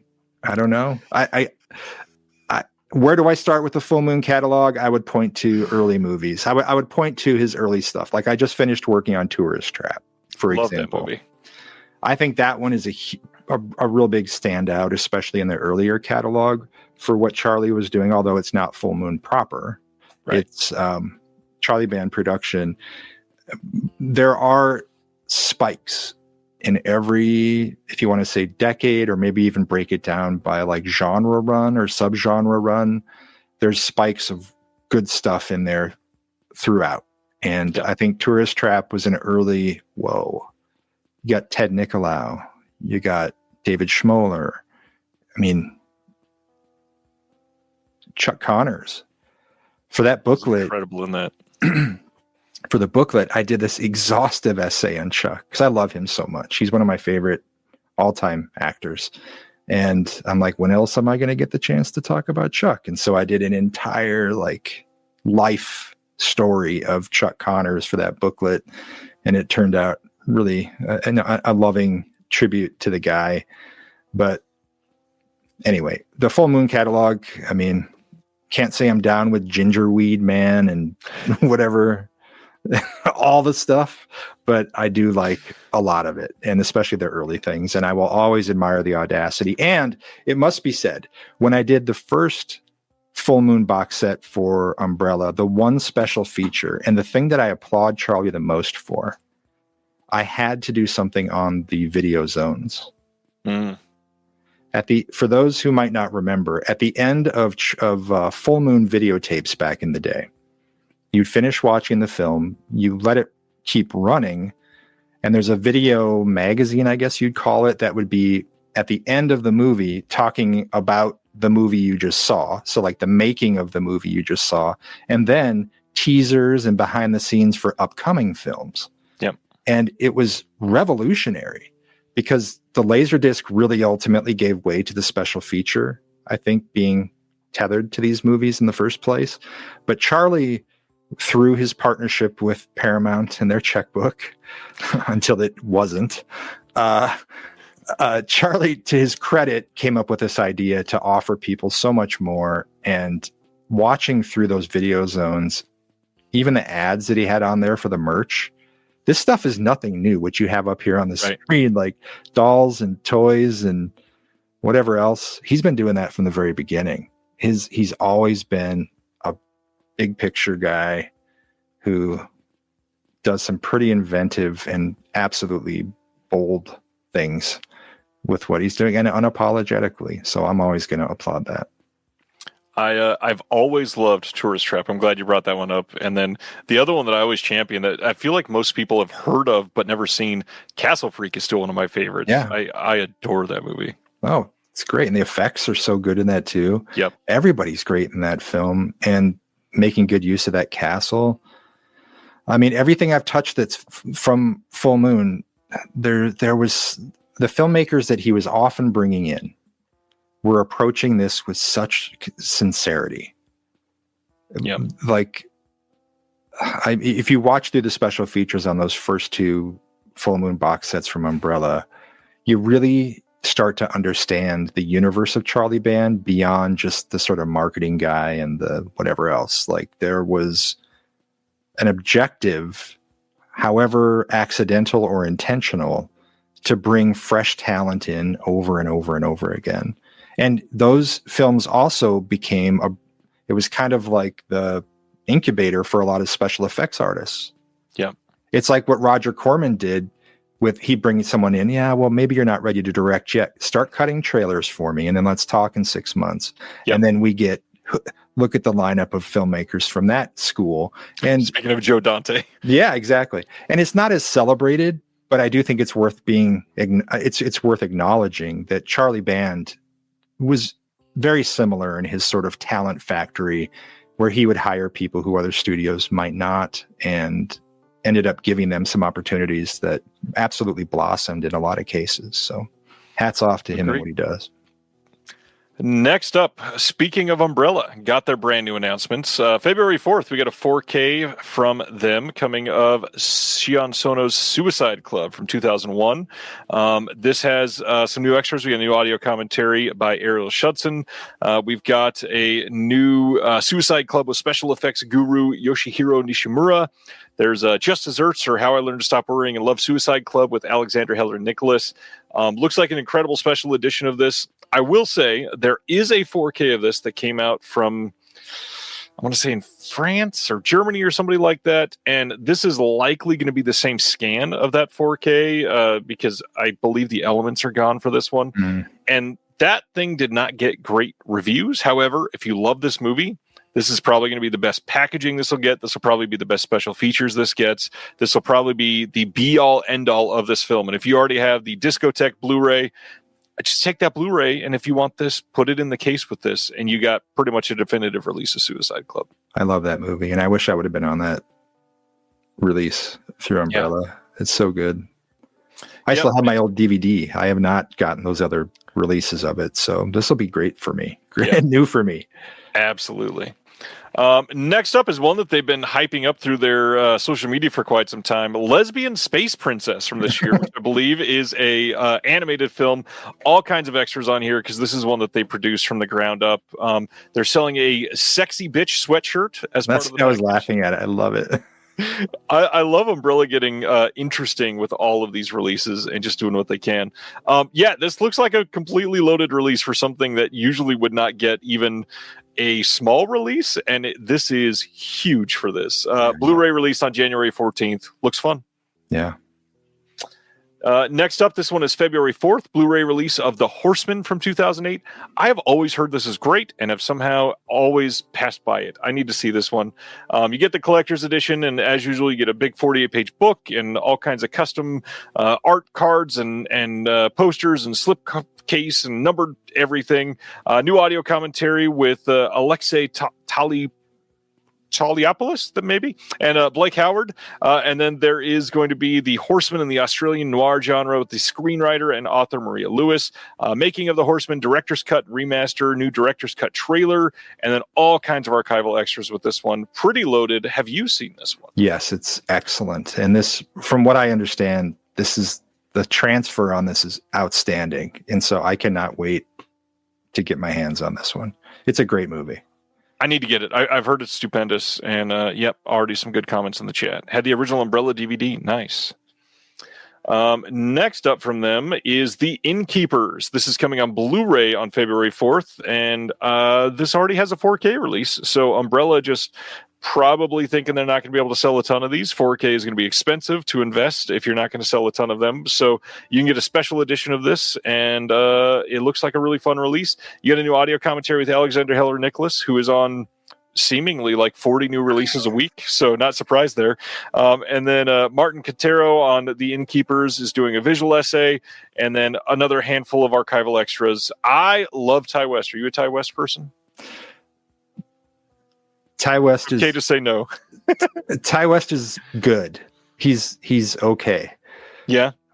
I'm not the biggest fan, but I do want to speak here to the Blu-ray 4K thing. That there are occasions, and I'm not saying that is the case with this because it's not something that they've discussed with me, but there are cases where the license for a 4K release may already be spoken for. So it's not always possible. And then also, if there's an element issue, if there's something where they can't get to the point to justify the 4K in terms of available materials, this goes for all distributors, all labels, that it just doesn't make sense just to upscale something. And so in that kind of a case, I don't know what the deal is with Innkeepers, but I don't think this was even shot on film. And to be honest, a lot of like the early digital from 2004 to like 2013, a lot of those you got to question if a 4K is going to do anything. Right. Literally, not even just hey, the colors will be nicer. Like, will it actually improve anything to put this on 4K instead of Blu-ray? In many cases, it really will not. Sure.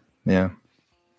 So that is The Innkeepers from 2011. And then next up, I am so keen to see this one. This is already the second release announcement of this too. February 4th, they're putting out Chain Reactions from 2024. We were talking about Alexander Heller Nicholas. She is heavily featured in this film itself. This is a documentary about the impact of the Texas Chainsaw Massacre, which by far one of the most impactful horror films of all time. This release is going to have an audio commentary with the director, discussion with the director, and with Alexander Heller Nicholas. I have not been able to see this one yet. Have you been able to see this? Probably not. I saw part of it because I went to the anniversary theatrical re-release of Chainsaw. It was like maybe 1 or 2 days or something on the anniversary of the film, and they showed after Chainsaw was done, this like a portion of this played, and so I did get to see some of it, and I'm always down for more Chainsaw. I've been so happy to see the 4K re-releases that Arrow's been doing too of the Arlie Ermey films. I love the second one in particular. I think Beginning is they're both good, but I think the Beginning is even better than the first one there. Anyway, more Chainsaw, the better, says I. And there can't be enough exploration. And there's some great documentaries, vintage documentaries on the film already that are pretty incredible. But why not? For those that have not heard about this one yet, so this is a documentary built on the reactions from these names on here is crazy. I know. Stephen King, Patton Oswalt, Corinne Kusama, Takashi Miike, and Alexander Heller Nicholas. Like, all corners of the film industry in different ways, all like different age groups, different types of filmmakers, all coming together to talk about how it impacted them. Yeah, I got to see this. This looks just the first voice you hear in the film is Patton Oswalt. And I'm sitting there going, wait, what? what is happening here? I mean, it was really like, okay, this is interesting, because you think about comedians and their dark side, and we're all inspired by such an array of things. Why not bring him in here? And it was really, it starts with a clip of him on like Letterman or something like that, or maybe Conan O'Brien, and he brings Chainsaw up, of all movies, as like his favorite film of all time. And I was like, wow, he is a lover of this movie. That's like when I did Bad News Bears for Paramount, and Kevin Smith wanted to be on the disc talking about Bad News Bears because it was the movie that made him want to be a filmmaker. And he's crying to me during the interview and stuff. I mean, it was remarkable. So when these folks who have made it reach out to continue paying it back to the source that led them to whatever they're doing, wonderful, wonderful, wonderful thing. Yeah, I'm so stoked that they I mean, just the passion that it screams off the screen for this. I can't wait. Next up is Eureka. Gosh, that means the rest of all these were just today announced. So we got a lot to cover. January 26th in the UK, there's a Blu-ray coming, double feature of Kiyoshi Kurosawa films. We've got Charisma, which is from 1999, and that is paired up with Cloud, which is the brand new film that's out. Original release was last year. It's on the Criterion channel right now. Heard incredible things about Cloud. We'll be watching that one soon myself. We got a limited edition booklet in this one with writing. There is going to be new commentaries on both films by Jonathan Root. There's going to be a new visual essay on the work of Kiyoshi Kurosawa by Joe Hinkenbottom. But the big thing is this limited edition will include Cloud. The future standard release will not. So if you want Cloud as part of the release, you got to pick it up as part of those first 2,000 copies. Have you seen Cloud, or are you this Kurosawa type of person?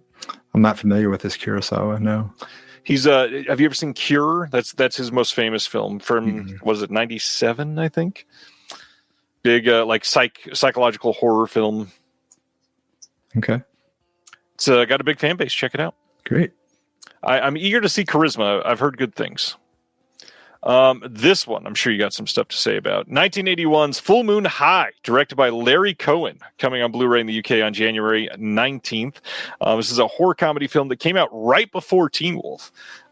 This is a loving tribute to teenage monster movies of the 1950s. You've got, let's see, limited edition booklet with new writing by Craig Ian Mann. We've got a new commentary by Steve Mitchell, archival commentary with Larry Cohen himself, new visual essay on the history and evolution of the teenage werewolf films by Kaja Frank, the author of The Ego-Gothic Werewolf in Literature. Love that. New interview with Michael Doyle. Have you seen Full Moon High?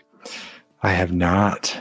I'm going to bring up another thing here, though, that I think that there was a show called Big Wolf on Campus that was on in the 2000s, and it was a Canadian production. I love that show so much, and I don't know that it's ever gotten any kind of physical release anywhere, so I'm glad this is happening. Maybe it's going to open the door for Big Wolf on Campus to finally get a proper release. That's all. Get the world excited about werewolf things, and let's talk werewolves. Teen werewolves. Let's do it. Yep. Next, January 26th in the UK, January 27th in North America on Blu-ray is Stephen Chow's King of the Beggars from 1992, or King of Beggars.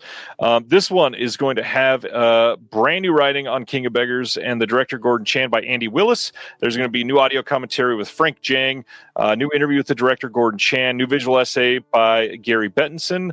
Are you much of a martial arts person? I don't think I've seen you talk about these. No, not really. I did some work on I had to redo the audio on a martial arts film when I was with TerraVision, which was a logistical minefield. It was a nightmare on that one. That's what I have to say about that. But it worked out in the end. But having to mix every it's a challenge when you've got a good 90 minutes of that to go through. But no, I mean, I like weird the stranger the better. Like I like Mr. Vampire end of things in terms of martial arts.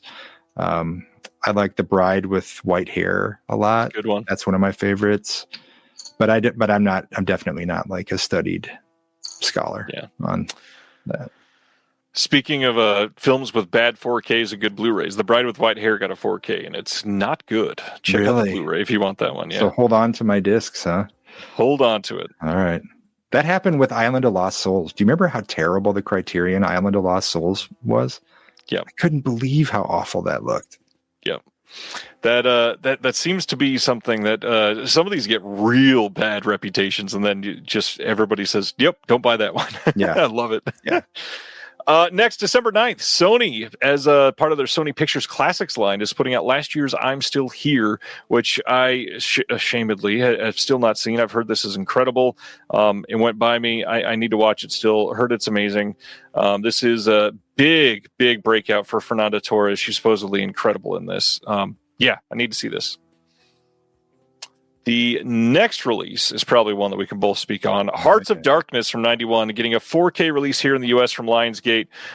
This isn't too big of a surprise. Studio Canal just put this out in like one of their fancy giant box sets in the UK. However, this release, I got to ask, what is up with the Coppola armpit sniffing cover art that we went with? So bizarre. When I first saw it, I thought it was someone was making fun of it somehow and like had thrown that on there. That's so weird. Yeah, I don't get this. And I still think it's wild that a film that was essentially a special feature for years is now getting standalone 4K releases. Hey, obviously, it's great. That gives hope to us all. It does. It truly does. Anyway. These things live and die. They live on islands usually. And it's always exciting, I will say, as a producer, to see when something carries forward. Yep. To another release with some other company. I mean, I don't benefit from it, but the legacy of the film, the stories that were told, those voices move on with it. And that's how it should be. That's really how I've already seen that and been blown away that, a special feature that we worked on is going to be on disc in Germany just for some other company license it. Wild. Okay. It's amazing. December 8th, over in the UK, 101 Films, speaking of Full Moon, is putting out Sorority Babes in the Slime Ball Bowl-orama. This is a title that a lot of UK people have wanted for quite some time, and what I think is hilarious is recently a sequel came out to this, full sequel to this, and it's so bad that it is included as a special feature and did not get billing as part of the release whatsoever. That is from 2022, and yes, you can get that as part of this package. Oh, that has my special features on it. Yeah, see, that's exactly what we're talking about. That's the stuff from the... Those are my features. I hadn't seen this. That's Congratulations. Well, thanks. That's all the stuff I did for the Full Moon box set release of Sorority Babes is on there. So tell us about it. What did you get to do? Brink Stevens, the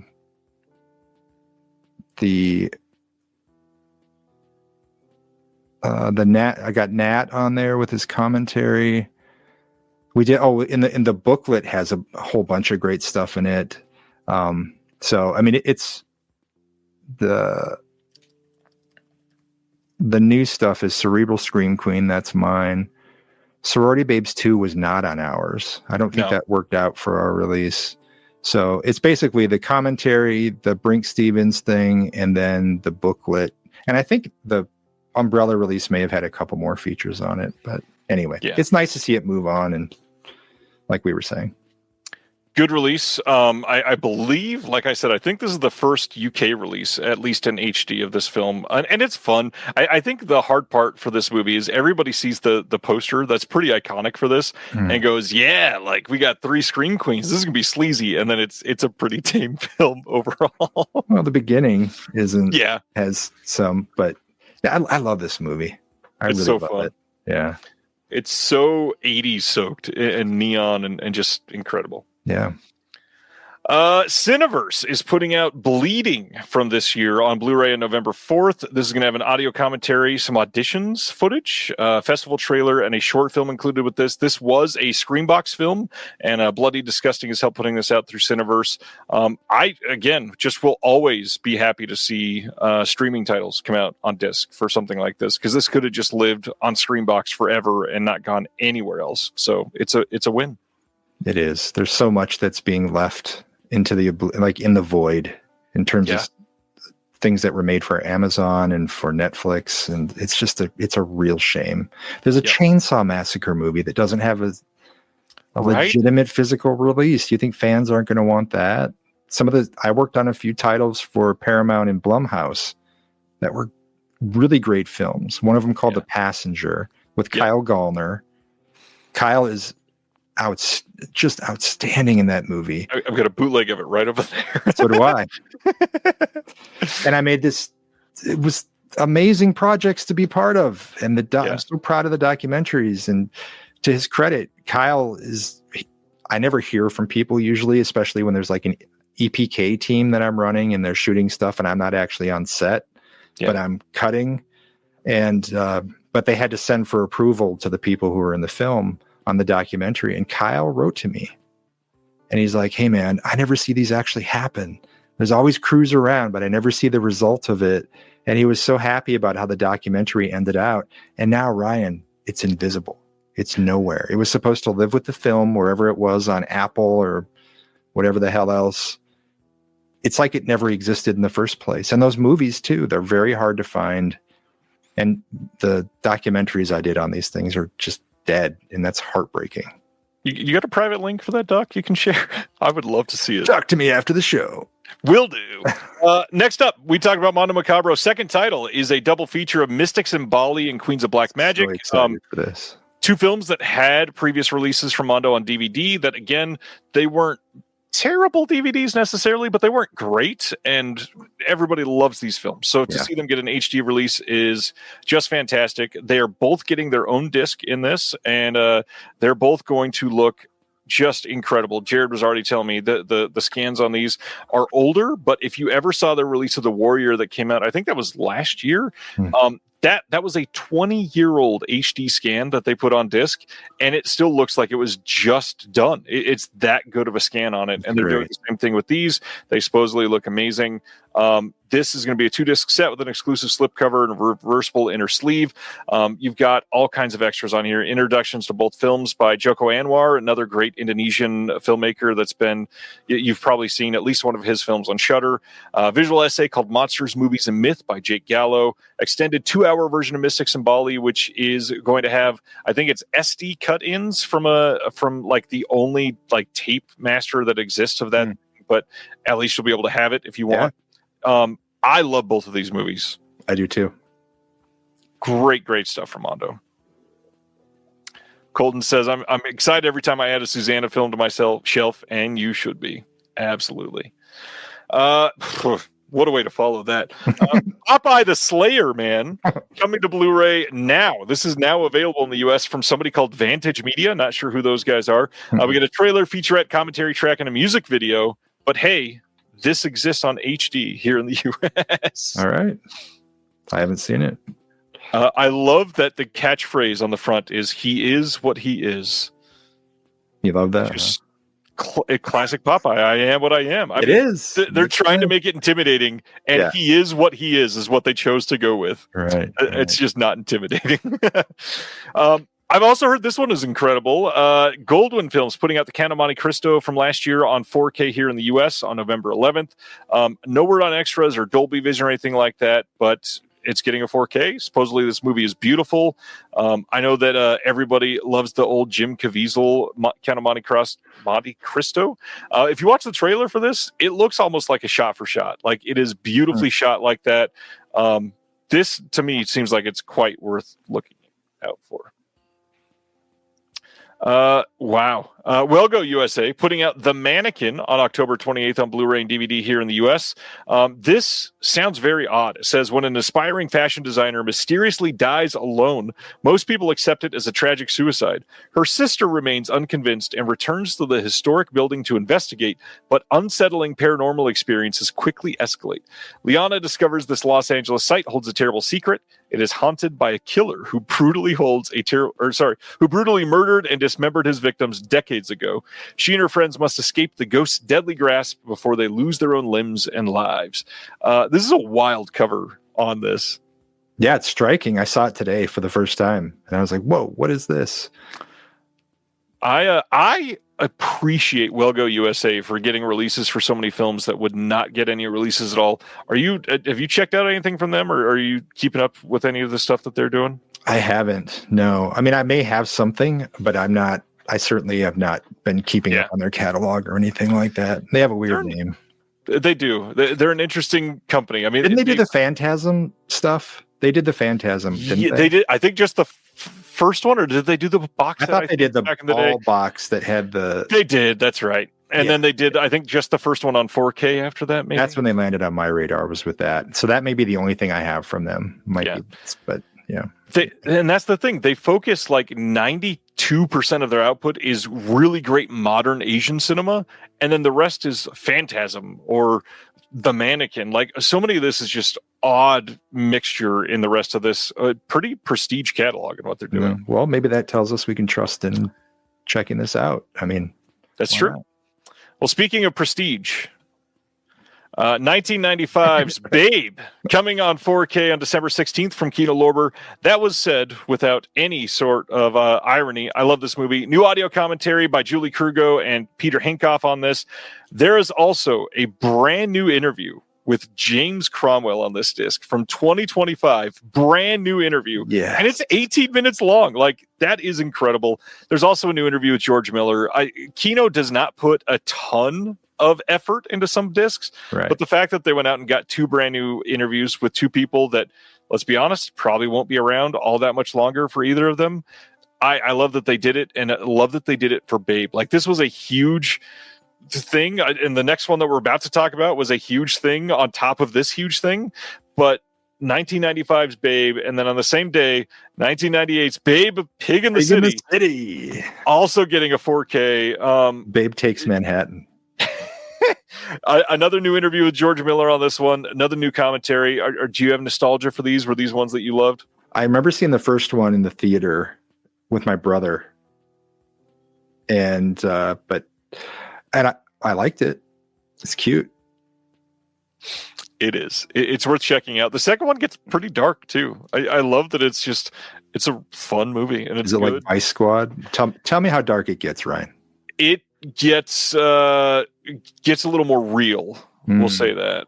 Okay. Other than CGI talking pigs. All right. Then they're doing a double feature, both of them on Blu-ray. No word if they're doing a 4K double feature yet, but you can get them both on standalone 4K, which is nice. New interviews, pretty good stuff. Yeah. That's it for the week. Next week, just in case you forgot, these are the titles that are coming out. I believe there's a couple at least in here that you've worked on, so shout them out when we get to them. Running through them real quick. In the Mouth of Madness 4K from Arrow, the Resurrected 4K from VS getting its release. I will not mention the VS stuff because a lot of that stuff we already know about is already shipped to most people. Edward Scissorhands 4K from Disney coming in a steelbook. Miss 45 4K from Arrow. 45 so much. It's such a good movie. Nightmare Alley 4K, the updated noir version from Guillermo del Toro for Criterion.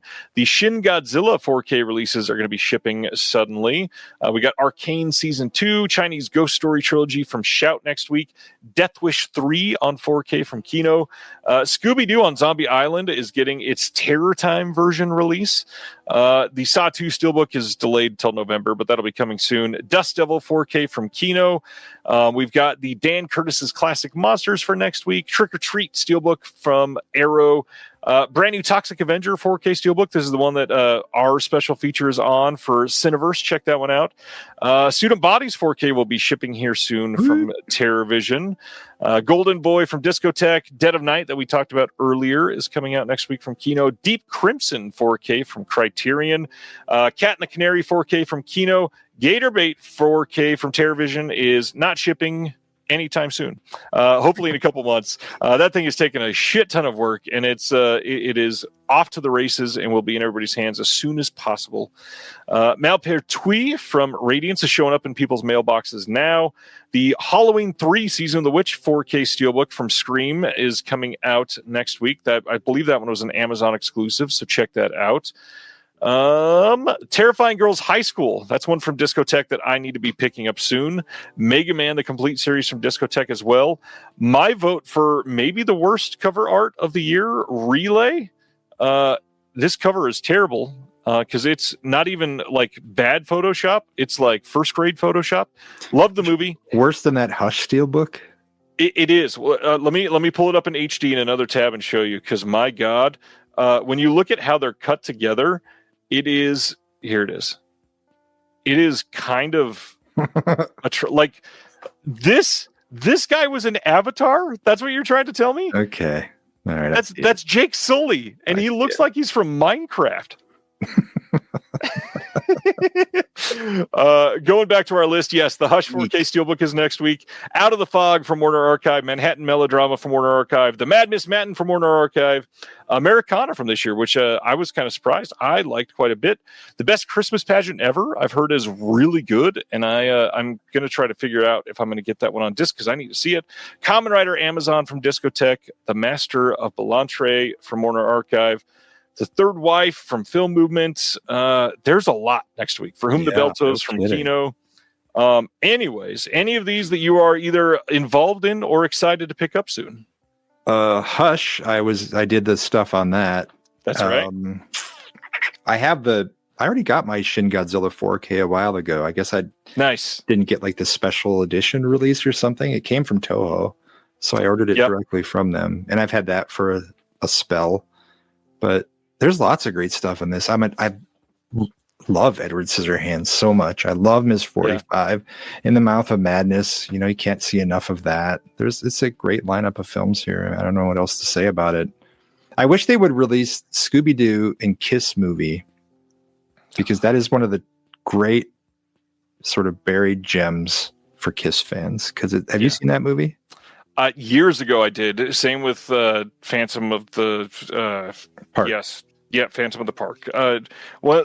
John Harrison out of Australia just put out his Kiss book, and there's so much that I wish that we could like unfold the rights for. And obviously Kiss has been in a lot of people's minds over the last 10 days with a recent tragedy. But I mean, it's like one of those things that people have been itching for forever. The Kiss and Scooby-Doo movie, and I think it's called Rock and Roll Mystery, if I remember correctly, it is a total love letter to Kiss and Kiss fans. There's so many deep cuts and references to albums. Even there's a lot of, it's heavily leaning into the Elder, songs from the Elder, which is the album that Kiss fans kind of don't talk about. But rich in lore, because it was a concept album that a lot of the elements in this movie pull from. So I can't say enough good things about that. And I would love for that to get Blu-ray. And with interviews and things, how cool would it be to have commentary with Paul and Gene or something like that? Oh, so cool. I wish. So let's get into some of this special features work. Reverend Entertainment, for those that have not ever heard the name, because it's not usually listed on the back of the box or anything like that. How long ago did you when was the first Reverend Entertainment itself project? That was like 2011, 2012? That sounds about right. I think it was maybe 2011. The name, I think, was put on something for the first time on Sleepaway Camp. I want to say that must have been the first time, because I remember the editor who I was sitting with at the time, Justin Cruz, who's an amazing talent. It's gone on to much greener pastures than cutting my crap together. He was like, "So what do we put on there for a company name?" And I'm like, "It's just me." And he's like, "No, you need to have a company." And I'm like, and there's this whole convoluted story behind the name that I won't bore you with, but it has to do with professional wrestling and witches and Salem and this whole thing from years before. That may be for another day, but I pulled that out of the air at the time when we were sitting there, and that's how Reverend Entertainment was born. And you can say ass on the show, by the way. Okay, thank you. And and in the moment, I remembered something that Back to Carpenter had told me years ago, which was like, put your name on things. And you acknowledged earlier how bad I am at promoting stuff and how gross it feels. Like even like talking about the album, and when people are asking me about, it's an awkward intersection for me, like transitioning from the creation stage of things into the marketing stage and all of that. Right. It's not really where I belong, but he said his way around that, because he felt the same, was he's like on his famous story on Halloween 78, when he said, "Okay, well, I'll do it for that amount if my name can be above it." And he told me that's what gave me my career. And he said, whatever you do, make sure your name is there. And I'm like, all right, this will be my shortcut to not having to promote things so much and whatever. And I put that above the Reverend Entertainment name, and it's stuck ever since. And it's been just a crazy journey of ups and downs and all kinds of side roads with small labels and personal projects like Sleepaway Camp I took to Shout, Body Bags I took to Shout. So some things that I've actually sort of cultivated and taken in. Haunt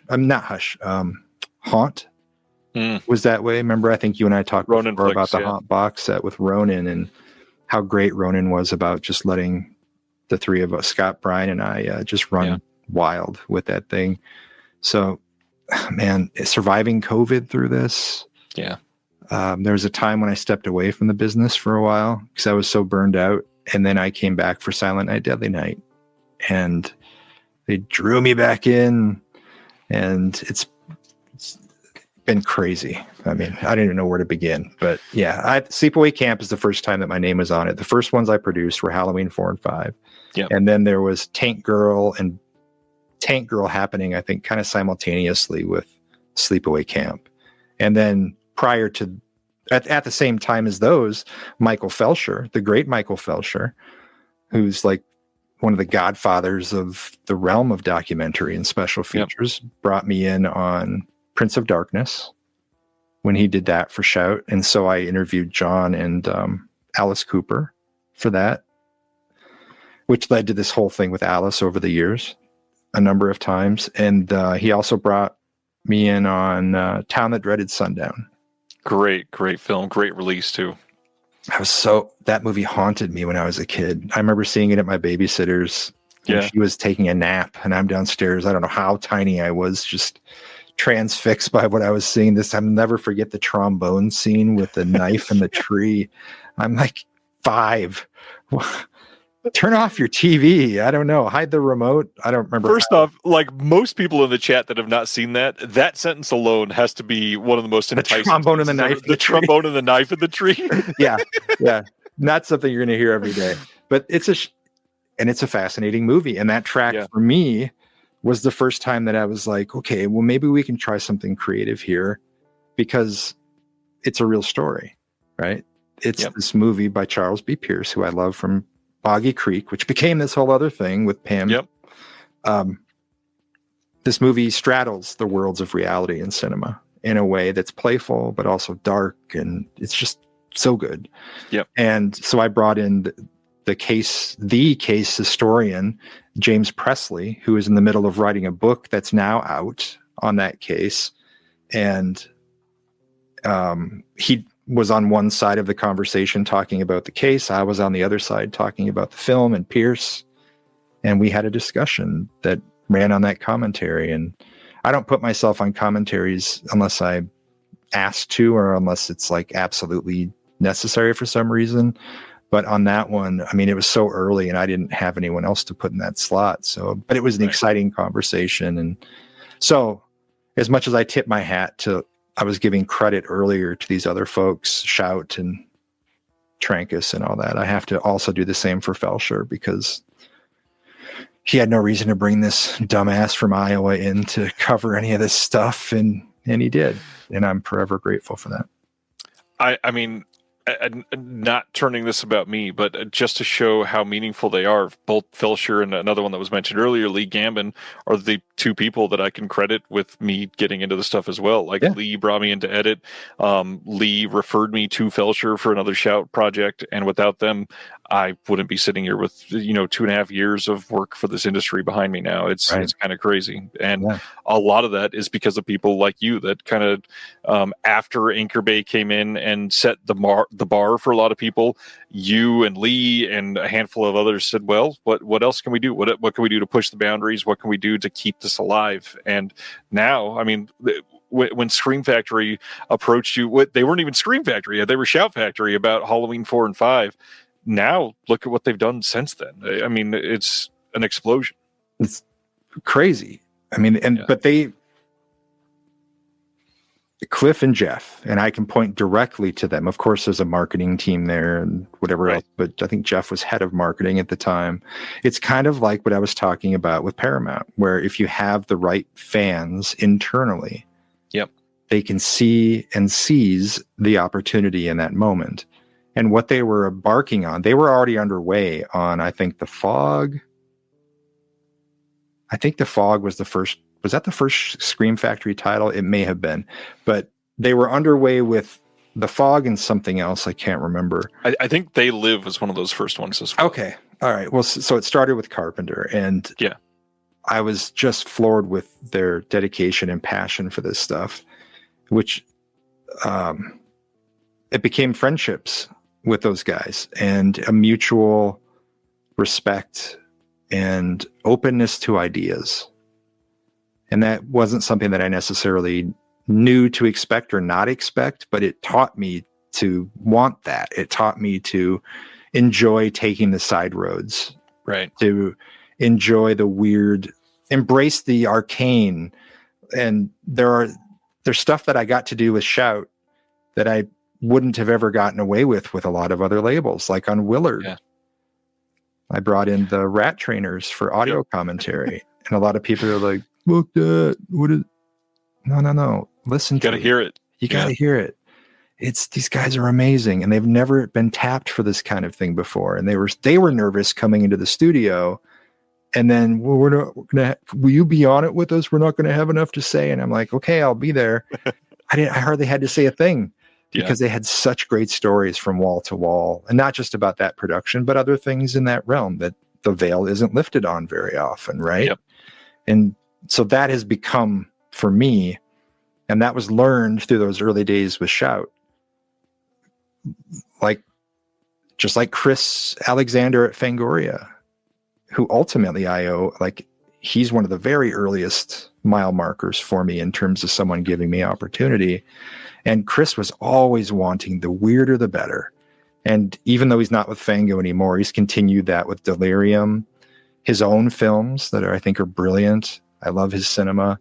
But that combination of the Fangoria, Chris Alexander approach, we're not going to put Spider-Man on the cover anymore.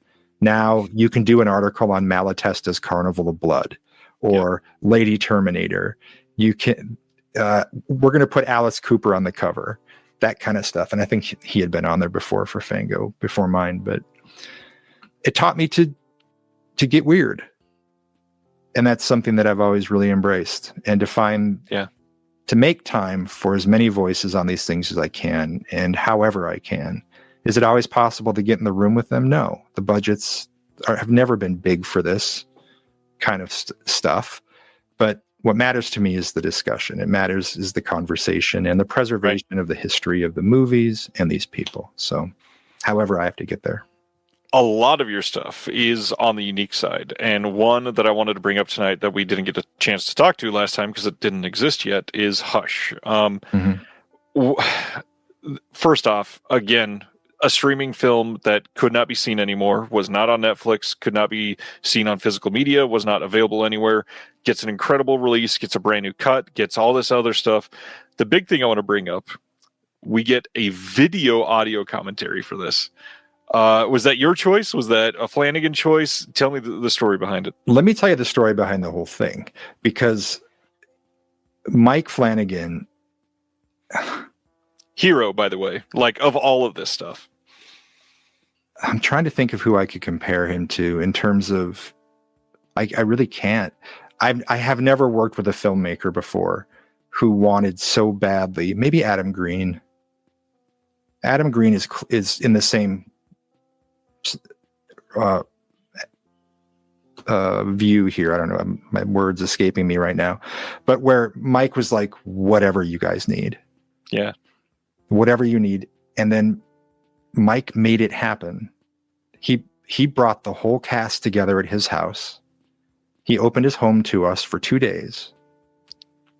And it was me and my team and the internal producer, Jeff Rowland at Shout Factory.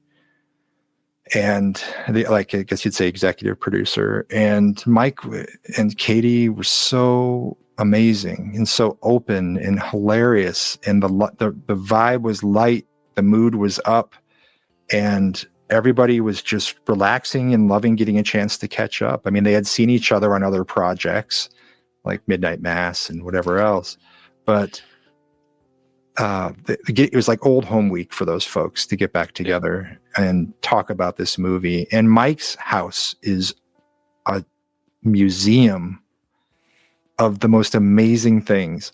And our rapport kicked off in the best way, because he was giving me a tour of the house. He's like, we can shoot anywhere you want, whatever you want to do. He has a theater in there with black mass mannequins or Midnight Mass mannequins in the back with the nice.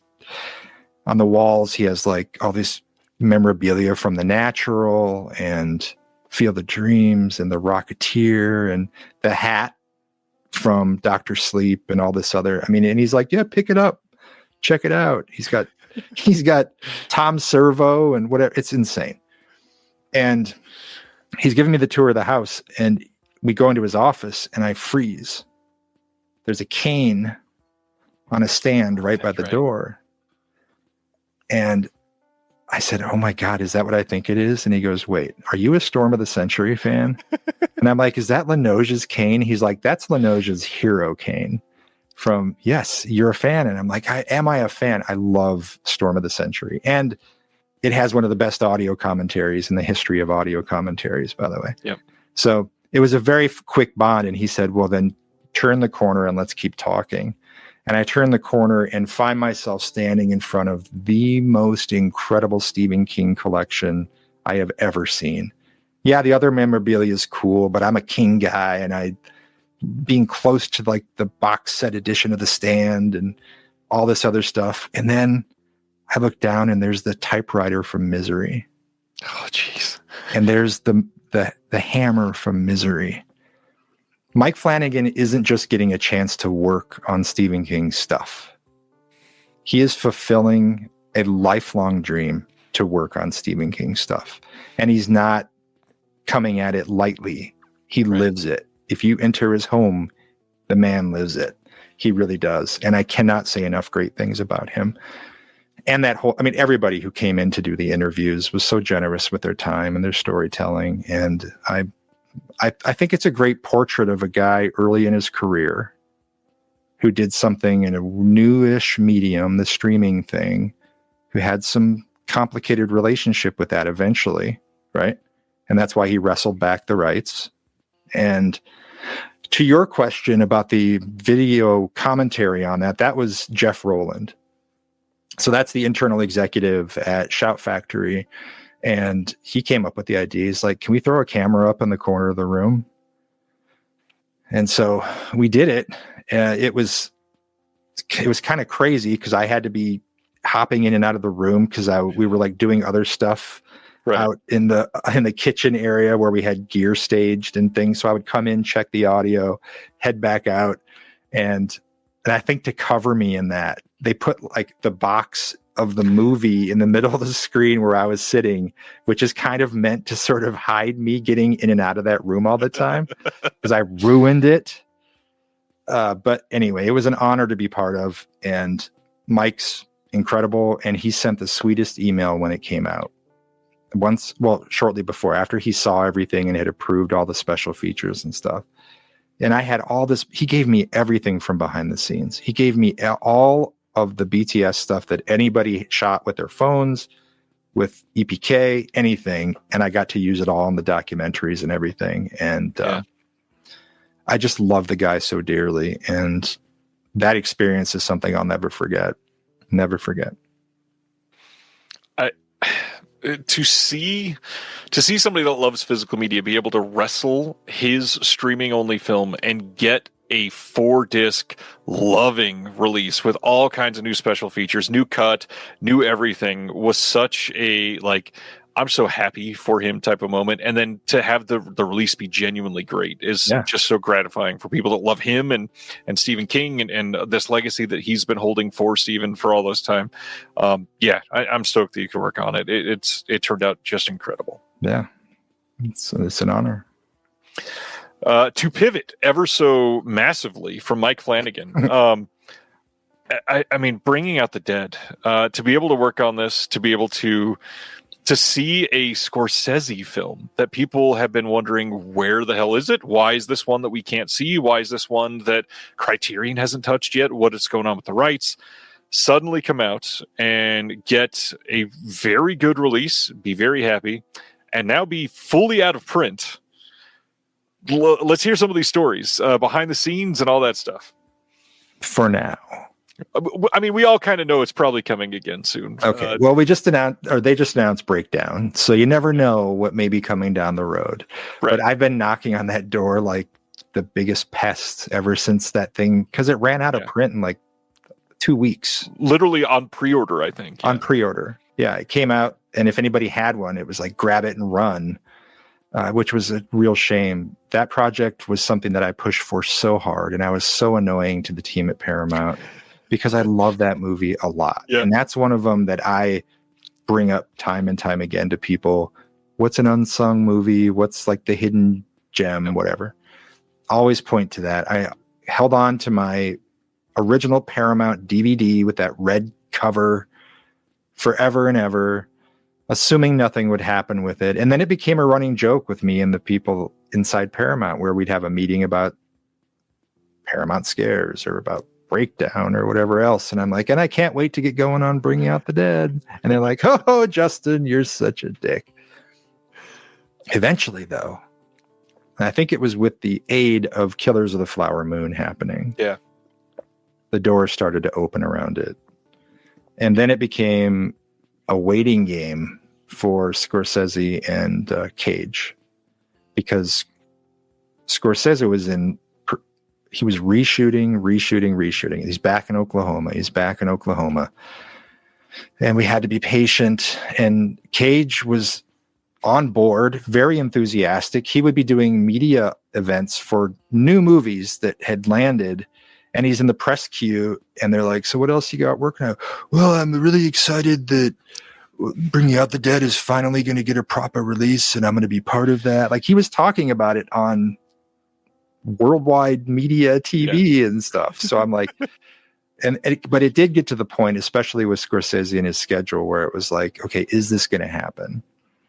And I give all the credit in the world to the internal team at Paramount, because at any moment they could have just pulled the trigger. The transfer, I mean, they could have put that out bare bones, or not, with at least the previous features that were on that DVD from years ago, and left it at that.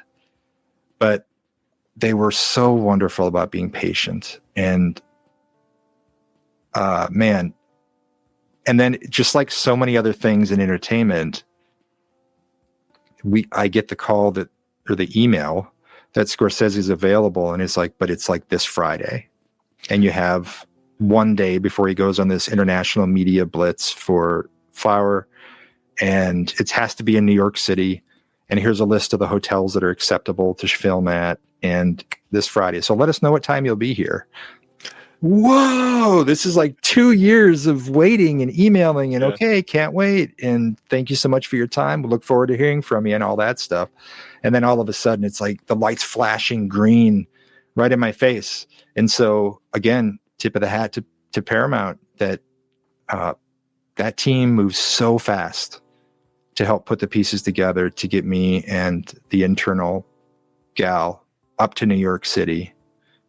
It was like around Christmas time, and it was such a whirlwind.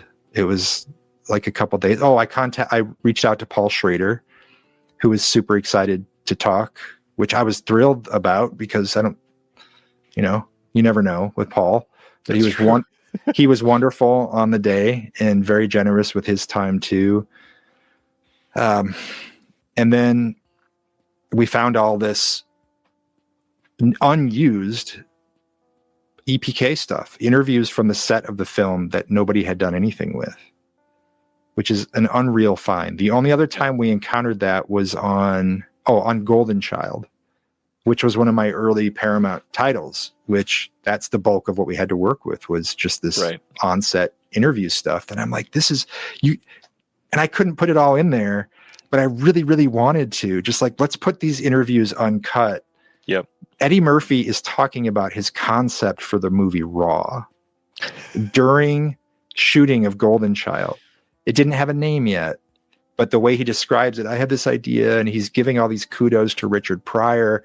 No one can do a stand-up comedy movie now that Richard mastered the craft. He delivered the ultimate, and I don't even want to touch it. So my idea is something a little bit different. There's going to be characters, and I don't know, whatever.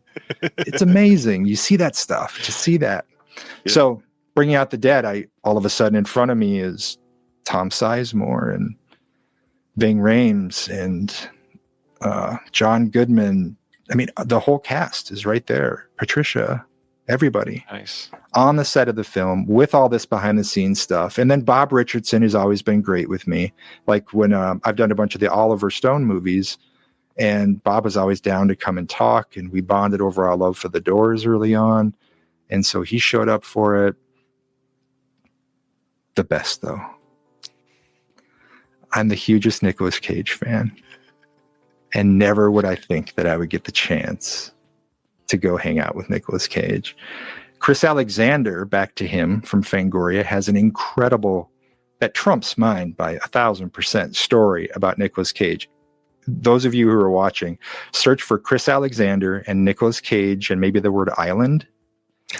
There's a whole story about when Cage reached out to Chris for an interview, and it might have been on Ghost Rider movies or something. Must have been. And he's like, yeah, we can do it, but you have to come to my island. I'm not going to spoil it for you because it's worth reading and it's so much better. My paraphrasing would not do it justice, but yep. Chris made it like an overnight flight down to get on this little rowboat, like it's shuttled out to this island where he's eating snail penises and stuff with Nicolas Cage. This is all real, and you need to check it out, people. So Chris Alexander, Nicolas Cage, and Island, look it up. My story, though, going to Cage's house in Vegas, which was the best experience interview-wise I think I've probably ever had. Because it was him, because it was his house and his environment.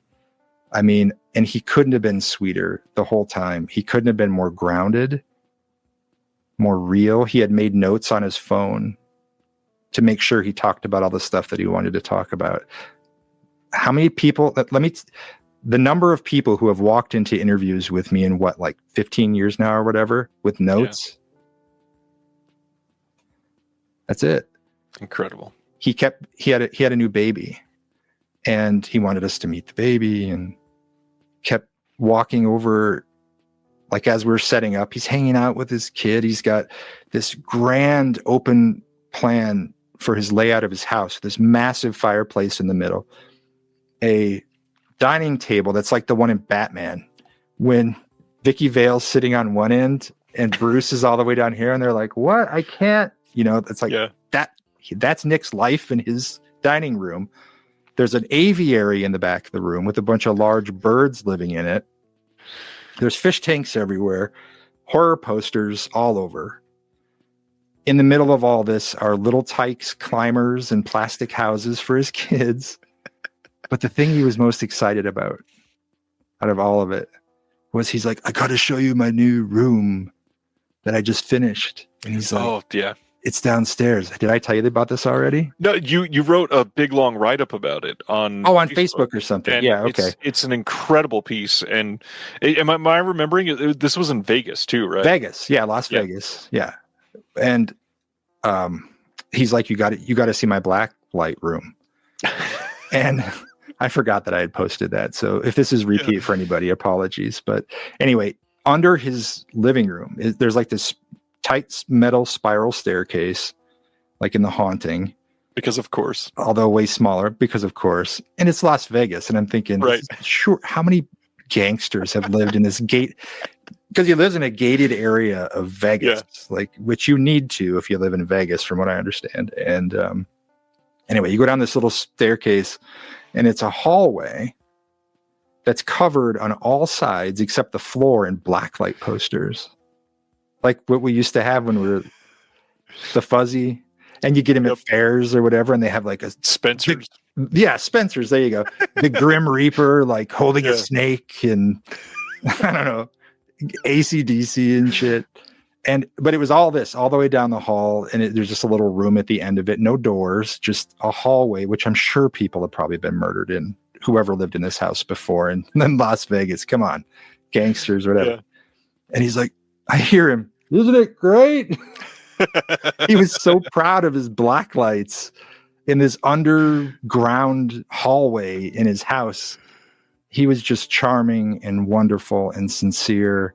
And at the end, we were talking about other movies that he wishes would get this kind of treatment. And we agreed on Peggy Sue Got Married. Yeah. We talked about a few other films, but he was, from the moment I got there and he opened the door, he's just a family guy.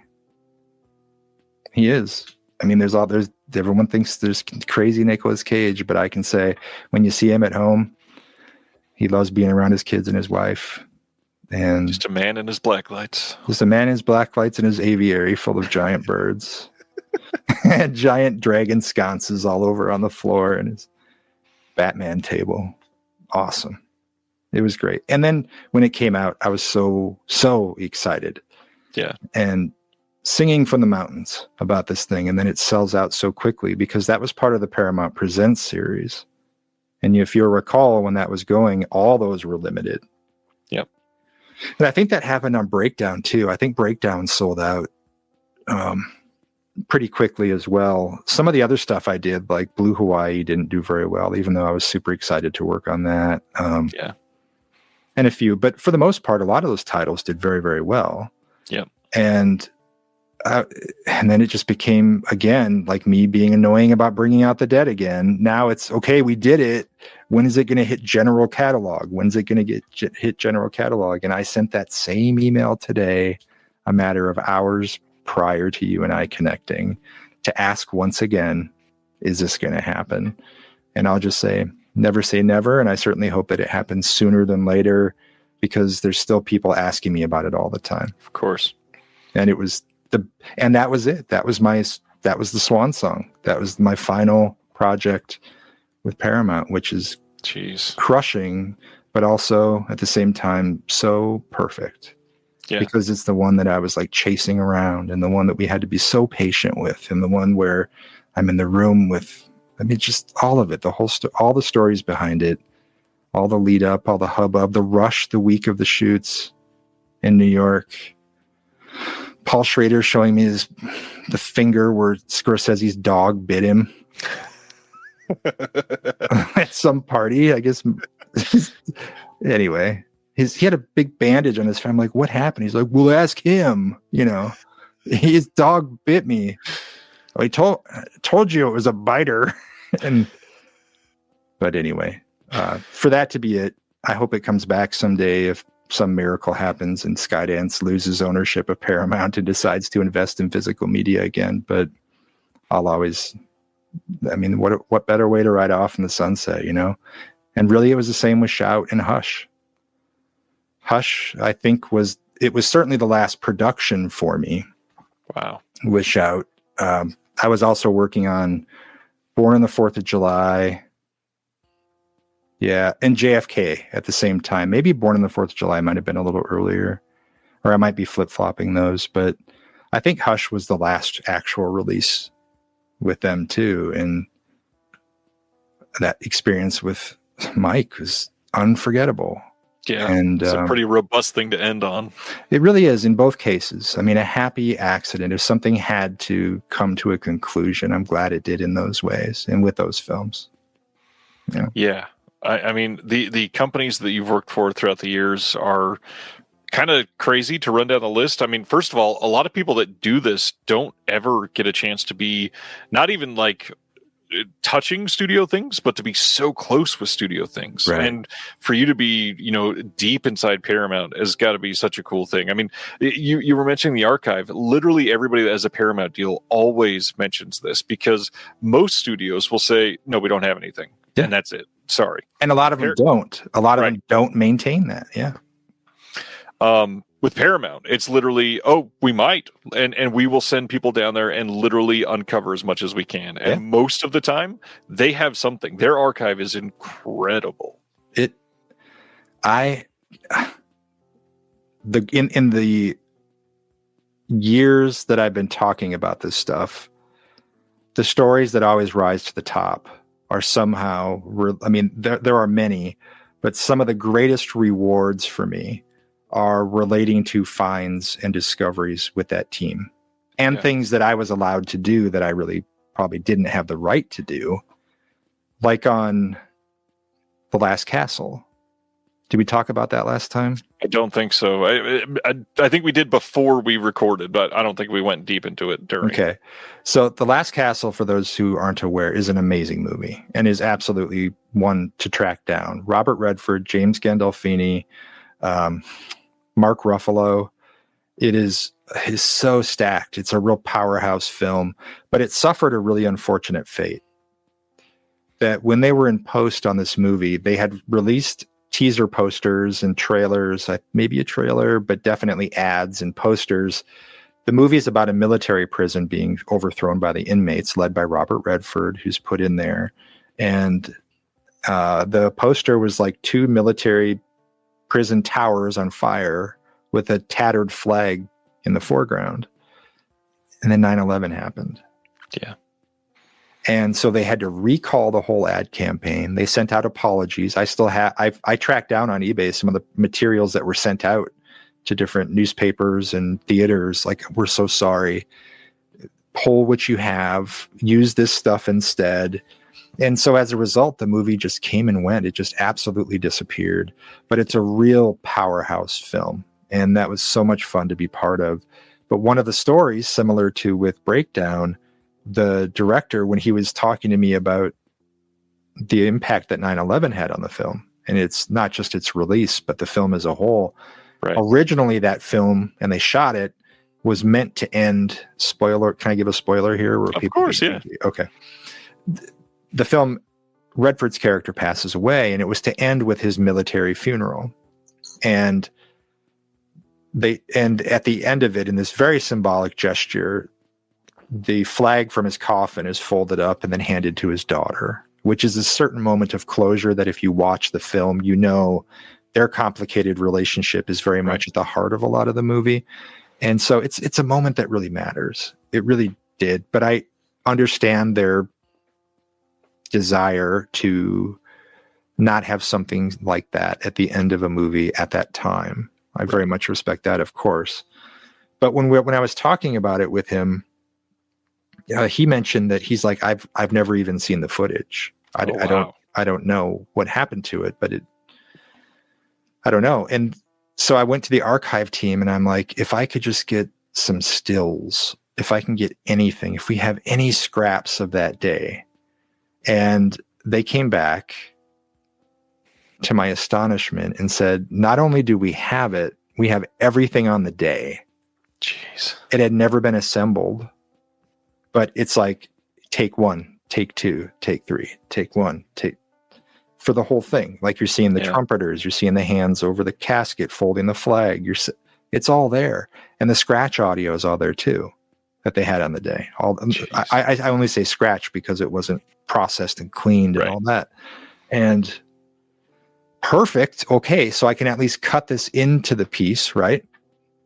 And then one day, as I was waiting for something else that took time, I had some downtime, and I thought, let me just monkey around with this. And I start choosing shots and putting together this scene to see what it would be like to have this assembled in its primitive form. I mean, this was pretty early in my editing days too.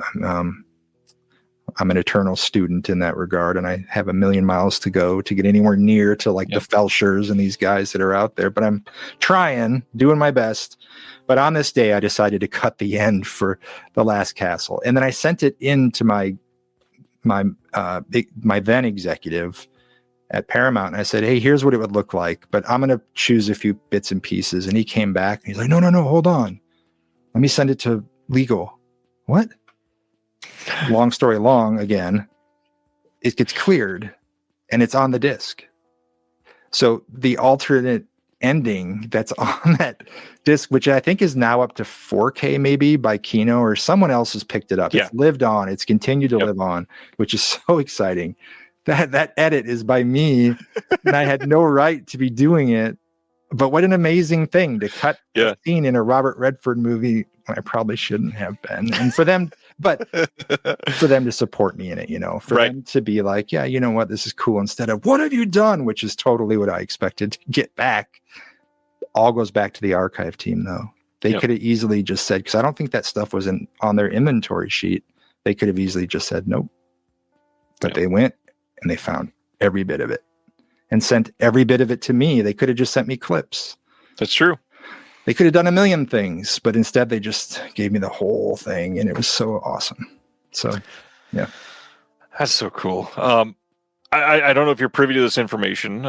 Jake is asking, do you know how many copies of the Paramount Presents line gets pressed? I found from someone else, I think they had said that it was 6,000 of every Paramount Presents. That sounds right. That sounds correct, I think. And they may have even done a few additional on that one, I want to say. I can't remember, but I think 6 is correct. Yeah. I'd have to confirm. I can't remember exactly. For some of those titles, if there was more. So low. It's rough. It was a new thing. You got to keep in mind, this is a studio that has skimped on releases historically. Think about all those Paramount DVDs back in the day. There was a uniformity to how they looked, with some people appreciated that box on the back at the top, special features, animated menus, which we all love. But they were never famous for their special features. And for these guys to come in, this crew, who I got the good fortune to work with, and push for a Paramount Presents line, let alone Paramount Scares. Right. And whatever degrees of success that has or will have, I mean, it's really a feat if you consider that it's with this historic studio who really hasn't paid a whole lot of love to their movies on home video. So I think Paramount Presents was an experiment that went very well in some cases, not very well in some others, like any catalog. But it was a special moment for them. And if these Skydance people are going to come in and I don't know what they're going to do or what their plan is, but I do know that this kind of stuff doesn't seem to be a real big focus right now. Right. And if, just like I'm saying with Bringing Out the Dead for me personally, if the Paramount Presents line was the sort of sign off for in-house curated releases with new content, they did a hell of a job on it. Well, and they did a lot for that in a fairly short period of time. I mean, pre-2020, Paramount was out of the game. There was not anything happening. And really, like, Imprint in Australia is one of the big greasing of the wheels that happened here. It was, there's a lot of demand for these things. And so Imprint got those down there. And now in the U.S., they exploded. And very quickly got that catalog. I think they ended up like 35, 40 something. And they're so nice. Like you got that open cover with the original poster art in there, the slip sleeve. A lot of love was put into all of those by the whole team in there. And it was the same with the Scares stuff. And I hope that continues. I hope that it would be great to see a whole line evolve from that. But with the state of things there now, I frankly have no clue what the future holds for any of that stuff. But we got it while we did. Yeah, right? We got it while we did. Well, and it's not the same, but the branding continues to live on. We know TerraVision has more of the VHS coming with the Paramount Scares branding. So hopefully that can stay resurrected for some time. We'll see. Yeah, I hope so. Trying to keep you less than about 3 hours. We got about 7.5 minutes left. If I'm sticking to that sort of lightning round, as quick as you can for some of these. Yeah. What do you feel like is the special feature that you look back on and feel like this is my fully realized? If I'm summing up everything that I've done on special features, this is the one that I present to somebody. Silent Night, Deadly Night Part 2. Really? It's a good pick. Really. Because that was and I know you're saying lightning round, but that was a film that had been so maligned for so long, had been reduced to a punchline and a meme. And what I found with Lee Harry, the director, Eric Freeman, with the assistance of Justin Powell, Piz Owl, he calls himself on YouTube and stuff, but he helped connect me with Eric. And the again, back to the sincerity thing that I keep talking about. So much time and love went into making that movie, something more than what the assignment was. And it was a tremendous opportunity for me to help the world see Lee Harry as a filmmaker, to see Eric Freeman for who he is instead of just garbage day. And Lee dug up footage from when he was a little kid making movies in his backyard, and it matched exactly to what he had told me in the interview. And when I asked him about it while I'm sitting there editing with my editor, Mike Saunders from Prescribed Films at the time, and I'm like texting, I'm like, Lee, does this stuff exist? And he's like, well, somewhere, maybe. And then it starts showing up in my inbox. And it matches note for exactly how he was describing being a filmmaker in his backyard with his friends and family when he was little. And it just feels to me like a way to sort of justify that. But also one that I know I've received criticism for is Big Trouble in Little China. Because on that one, I always say I had no breaks. Right. Because I discovered that everyone who wasn't Kurt Russell was basically ignored on all the video releases historically. Forever. And then, as I think you and I talked about this before, so forgive the repetition, but the chance to talk with Carter Wong and you name it, man, all those guys are icons in their field, and they took the time to come in and talk. And I wanted to present those conversations in as full as possible, because it's like, I think it still is the only time many of them have been interviewed for something like that. Right. And I received a lot of flack from people for lack of cuts and whatever, but it's like, no, this is so much more in my mind for them and their story. And Drew Struzan, who we just lost, same thing. Yep. Where Drew was so sweet.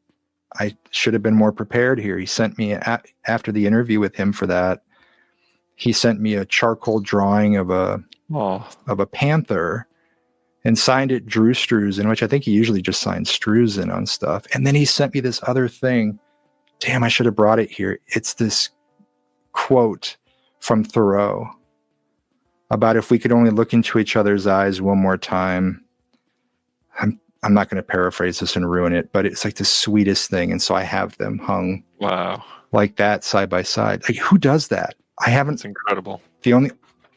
No one reaches out after interviews usually and says anything, but Carter Wong sent me a gold framed picture, not real gold. I mean, like a gold color.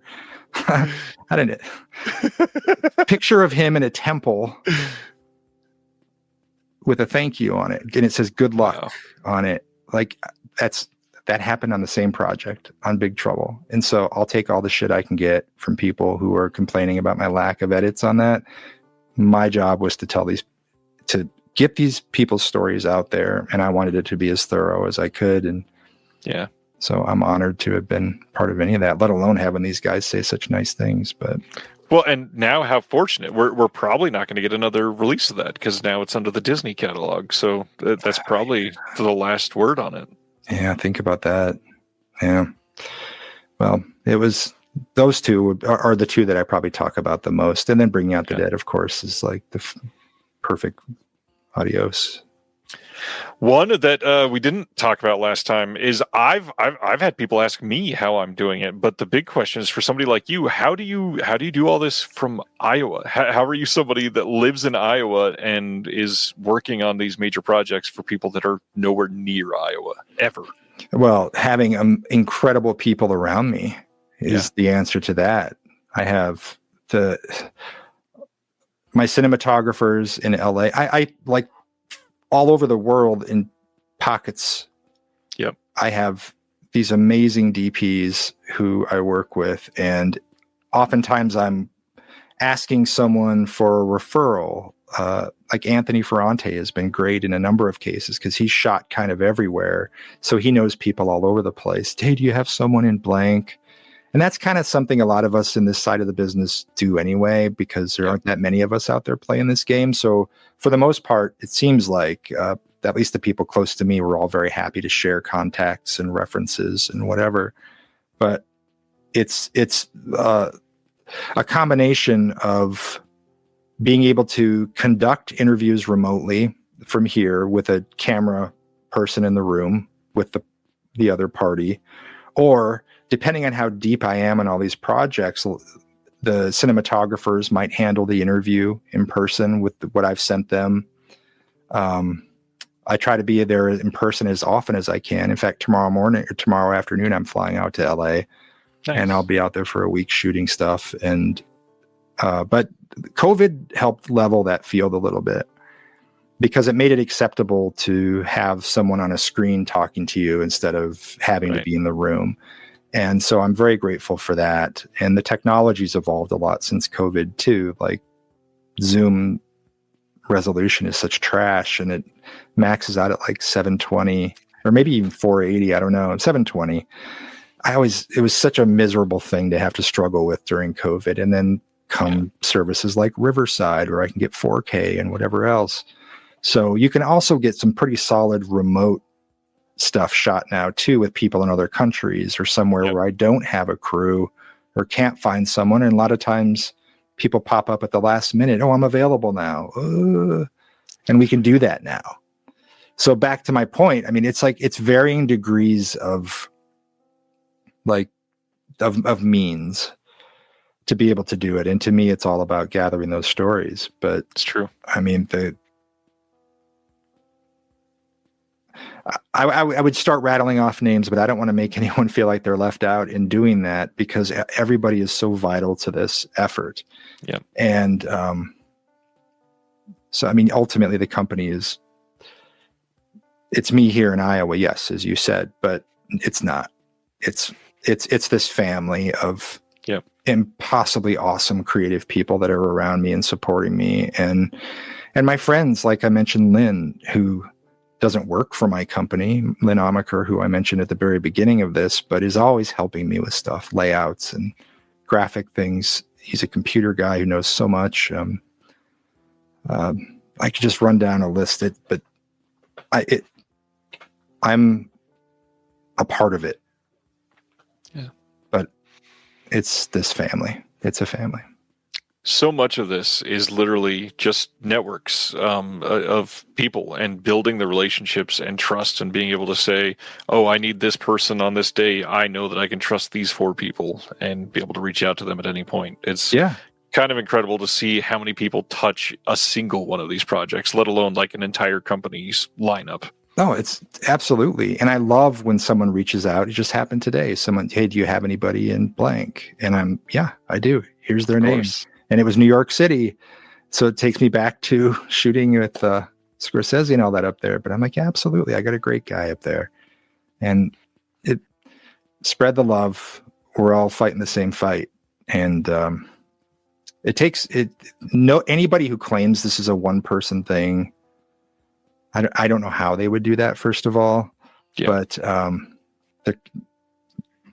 I have to just, I bend the knee to reference Game of Thrones to the people around me in this thing, and who have supported me through the years, and just so indebted to them. Since 2020, a title that's come out that you are wishing that Reverend would have been on instead of whoever did it. Since 2020? Yeah, that's the time when, everybody was getting stimulus checks and everything exploded. And it seems like since that time, we've had more companies start. We've had more releases. I mean, we're at the point now where we'll get 3 weeks in a row where there's more than 100 announcements. It's kind of insane. I don't know about the 2020 thing.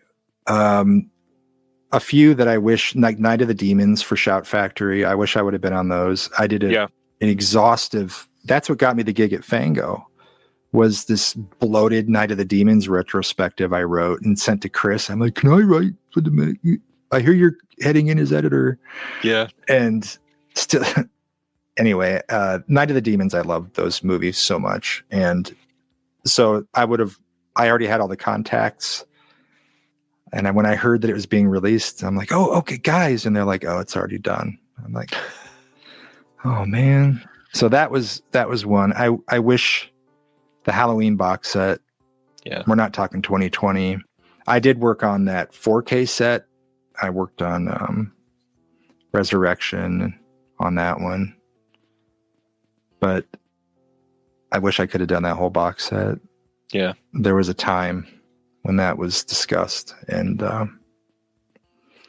that's a great regret. But you brought up, what was the one you brought up when you were going through that list? You were like, I was like, oh man, I wish I could have worked on that. You just brought one up a little bit ago. I mean, it's always happening, man. It's always happening, because there's so many films that have only been available on bare bones releases where the stories have never been heard. And I'm like, oh, let's talk to the guy who taught the dog to do the basketball shot in Air Bud or whatever. Yeah, I get like that with a bunch of titles, and then the other thing is I'll get with get all excited about something and realize, oh, it's an MGM title. Yeah, that means nothing is going to happen. And some of them I wish I could revisit. Like I wish I could go back and recut some things. I wish that I was talking so much with Crispin during the production of the Willard disc, and his dad, his late dad, and Crispin's was so down to do it, but he was stuck overseas buying a castle. That's a real. It happens. That's a real story. And so we missed our flights, you could say, and it's heartbreaking because I really wanted to do a really robust tribute to him on that. And someday I would love to do that in some form, but let's get back into that. When I was working, I just the list is so long of titles that I wish I could go back and add more to or have been a part of. But I really love watching the work that all these other folks do too, because I get sick of what I do and seeing, I don't like to revisit the things that I've made after they're done. And so it's in a way, it's better if someone else gets like Night of the Demons. Yeah. Because then I can watch it and enjoy it. Whereas I've always described this thing, I don't know if I said this last time we talked, but I've always felt that working in this realm, it's like entering a relationship over and over again that is doomed. Like imagine getting involved with someone and knowing when it's going to end. Yeah. And so I get the opportunity to work on these movies I love. And I'm going to spend so much time with them. I'm going to be poring over frame by frame, trying to find the right cuts, the right moments, the right quotes. I will have seen it so many times that by the time it's done, I can't almost bear to look at it again, at least for a while. And there are some movies that have countered that experience, but a lot of them, it's still like, it was such an intense window of time, such an intense relationship in such a short period that it's almost like I just need time away from it. Yeah. And so it's kind of tragic in a way like that, where I was like, oh, I can't wait to work on, I don't know, whatever movie. And then knowing that in a matter of months, it's going to be this breakup. It's kind of sad. So in a way, it's nice when other people get hired for stuff I love, I guess is what I'm trying to say. I feel that immensely. Two more things. I'll take the easier one first. In your mind, what makes a good supplemental feature? Consideration for the person being interviewed, the people being interviewed, not just phoning it in with the same rote questions. Like research it enough to know what other people have already covered, especially if it's been covered a lot. So I think that the best special features present someone with sincerity, and it follows their lead in the stories they tell. Yep. Because you can dictate through editing in a lot of ways, but I've always found the journey following that person down whatever side roads they want to lead the discussion to be the most interesting stuff. Yep. And the special features, whether they're commentaries or documentaries that I'm proudest of, are the ones where we really got to see the person there, where we really got through that sort of media guise or the normal pocket questions or answers that they pull out. Yeah. There's been some really emotional moments, some really special moments with people. Like even back to toward early on with Felissa Rose at the end of the Sleepaway Camp documentary, because I love to ask people at the end, after all of this, after all these years, and what does the movie mean to you now, and what's your relationship like with it? There's my rote question that I ask everybody. But by that time, you've established something special. And so that moment really settles in a different way if you've had that kind of in-depth conversation up until that point. And there have been some just really amazing moments just with the end of the discussion as a result of that. So I think it's offering something new to the audience. I think it's offering the person being interviewed an experience for themselves. And I think it's showing respect to all involved to show up ready for whatever direction it's going to go in. I still think that Darkest Days is the greatest film documentary ever made about the making of Blade Runner. Yeah. Charles has made an absolute masterpiece with that movie. And that's like my beacon is, remember, it can be this good. You'll never be there, but it can be this good. So never stop reaching and trying new things and whatever. So anyway, that would be my answer to that. As existential as it's going to be, especially following that, what is left for Justin in this industry? What is there left for you to tackle? What do you feel like you are missing?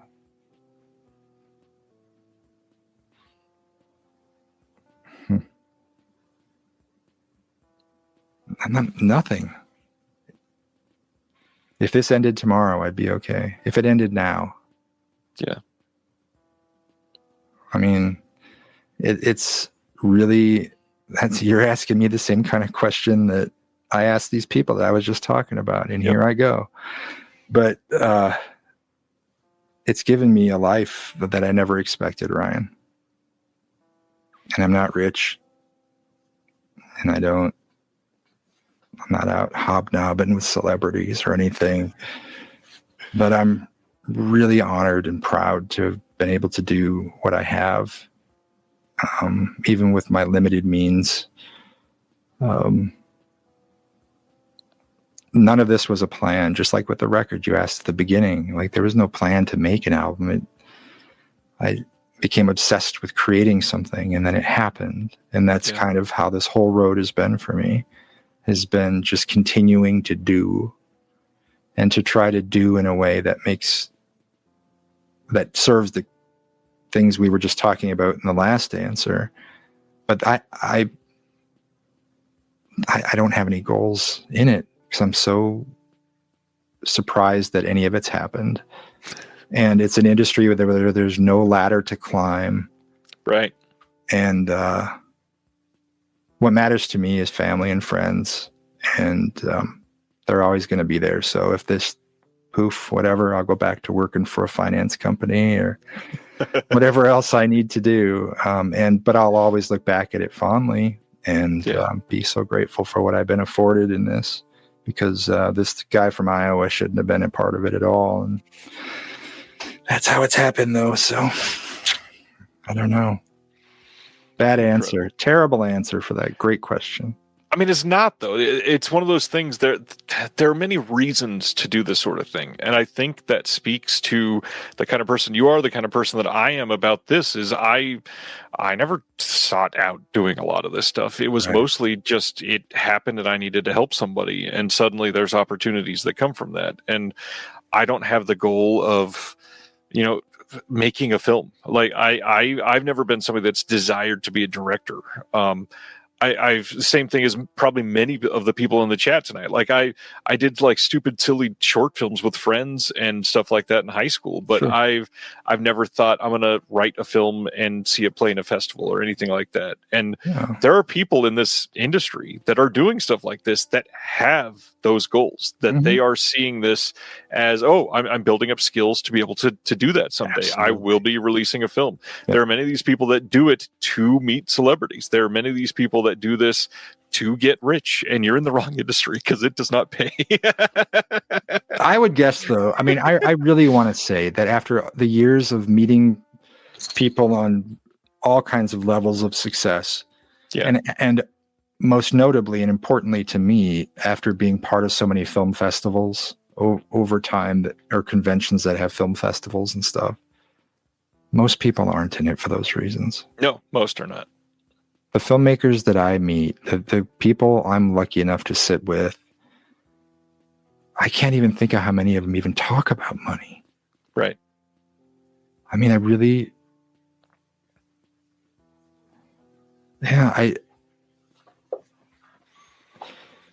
this is an industry that involves an orchestra to make anything happen. And that, back to your question about Reverend and how I do it, like it is the orchestra. It is, and every piece is important equally in that, right? To get a movie made on any level is a fucking miracle. And it's harder now than ever to do something substantial. Yep. We have the means now in our pockets. Yeah, there's movies being shot on cameras that are affordable finally. So that's great. There's an economy to that. More kids in more backyards shooting more stuff. Bring it on. I'm happy for that. But I don't know how many people who get into this business aiming to make money really end up happy. Not just because the business is famous for eating people alive, but also because if you can't be satisfied with what you're doing on your personal creative level, then there's not going to be joy here, because there is no finish line. Right. There's no arrival date. Even people who get the star on the Walk of Fame or whatever, that's paid for. That's campaigned for. You buy those, right? There are awards that mean something, but it's just people who want to. It goes back to what I was talking about with the column for Remind Magazine, where it's like I have such deep reverence for these people who wanted to create some crazy theme park on the side of a mountain that's like a Wild West town that is a shootout 6 times a day and has a roller coaster off the side of a mountain in Maggie Valley, North Carolina. Ghost town in the sky. Anyone who has an idea and wants to create something to bring joy to others, ultimately, they have to first be serving their own creative instincts and drive. And for me, and from what I've seen over the years, it just seems like money doesn't really, outside of the ability to create things when you have it, I don't talk to filmmakers about how much they make. It doesn't come up. Yeah. To me, like most of the times when it comes up, it's literally, I just need enough to be able to fund that next project. Right. And that alone shows why they're in it. It's literally just, I just want to be creating. What can I do to get that done? Yeah. To continue to do. Yep. Yeah. Incredible. This has been a really fun companion to the last conversation. Cannot wait 2.5 years for the next time. Were there any questions that popped up in the chat? I don't see the chat. So were there anything in there that we needed to address? I've asked a lot of them. I think most people have been captivated by the conversation, and it's the feedback has slowed down just because the stories. It's running long. Yeah. Not even run, like a couple weeks ago, we went 5 hours. So damn. This is a long show by default, I guess. I know. I mean, the stories themselves are enough. I mean, we don't have supplemental features for supplemental features. Mm. So it's always interesting to hear about blacklight hallways and dog bites. Crazy life, man. Crazy life. Oh, Justin, this has been amazing. Everybody, please go check out the album in the description, the book in the description, the website in the description. Follow Reverend. Are you mostly active on Facebook, or is there anywhere else you want people to follow you for updates? Facebook and Instagram are the two. And then the band Phantom Lightkeeper is on Bandcamp. On my website, I don't know if I mentioned this already, but if you order the vinyl is limited to 100. They're pressed on ghost white vinyl from Waxwork, and I still have maybe just under half of those left. It came out, I think, a week ago, and I'm down to half already. So And there's also CDs there. But if you buy either one of those from my site, the CD or the vinyl, then you also get a digital download of the whole album. And that comes with a bonus track that's not available anywhere else.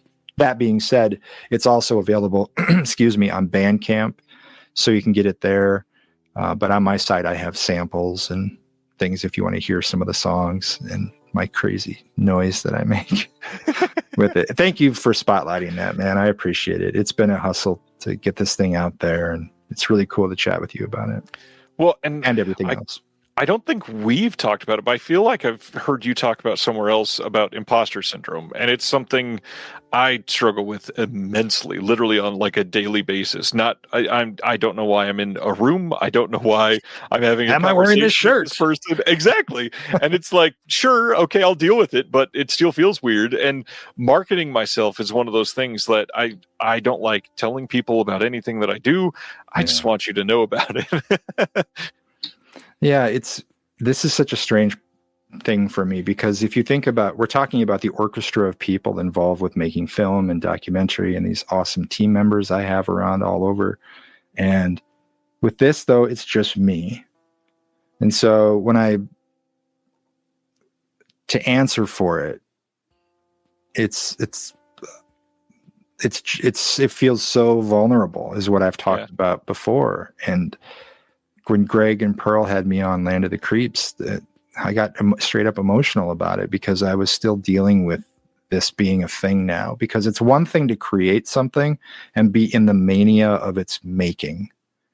But then when it's done and it's all sent off to press and Waxwork is working on it and the CDs are being pressed, and it's like, this is out of your hands now. And then I had this moment of realization, like, God, what have I done? Like, why did I do this? And especially with this music thing, I'm getting a little better about it and my feelings about it, but it does feel extremely vulnerable for me. And even though it sounds crazy because there's no words in the music, it's instrumental stuff, but it really was, I think, it's something I had to go through.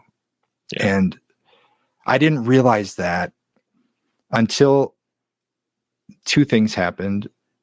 One was an email I got from Elias Marriage, who made Shadow the Vampire and Begotten. And he was telling me about his experience listening to the album. And it was the sweetest thing, but part of it completely flew over my head, where he was seeing or hearing something that I now am amazed that he caught. And then when I was talking to Greg and Pearl on Land of the Creeps, and they were telling me what they heard in the music, and then I just realized that this kind of needed to happen, similar to Elias when he told me about making Begotten.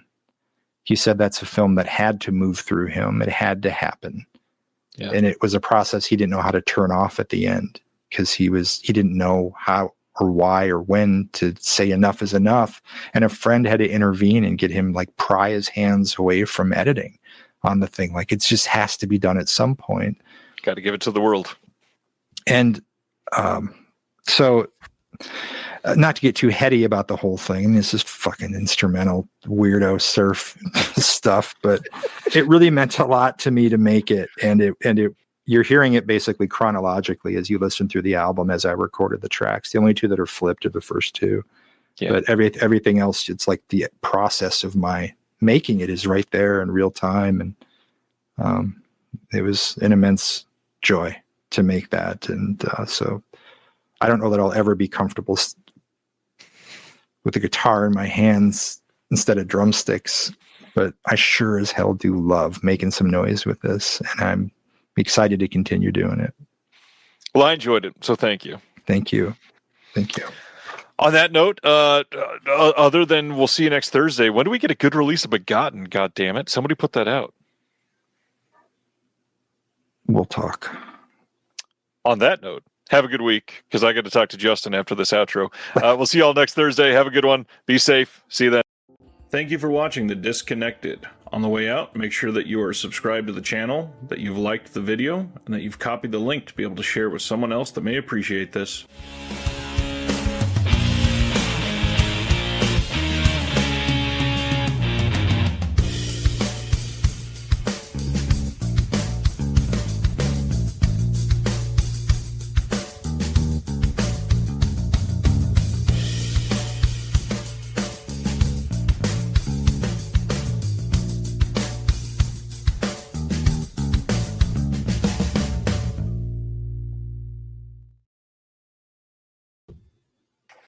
Hello and welcome to Tumbleweeds and TV Cowboys. My name is Hunter. In this podcast, I'll be joined by a different guest each week to discuss a classic Western movie or TV show. I've been a fan of classic Westerns for as long as I can remember, and in recent years, they've become very nostalgic for me. I love the aesthetic, the tropes, and I love seeing different filmmakers' takes on them. At their best, they're incredibly entertaining, rewatchable, and some of my all-time favorite movies are Westerns. We'll mostly focus on Western movies made in Hollywood, but we'll also be covering spaghetti Westerns, and one thing I'm very excited to get into are Western TV shows. I've got some amazing guests coming on the show, film professors, historians, and podcasters. And Tumbleweeds and TV Cowboys is part of the Someone's Favorite Productions podcast network, and many guests on the show will be from other shows on the network. Thanks for listening.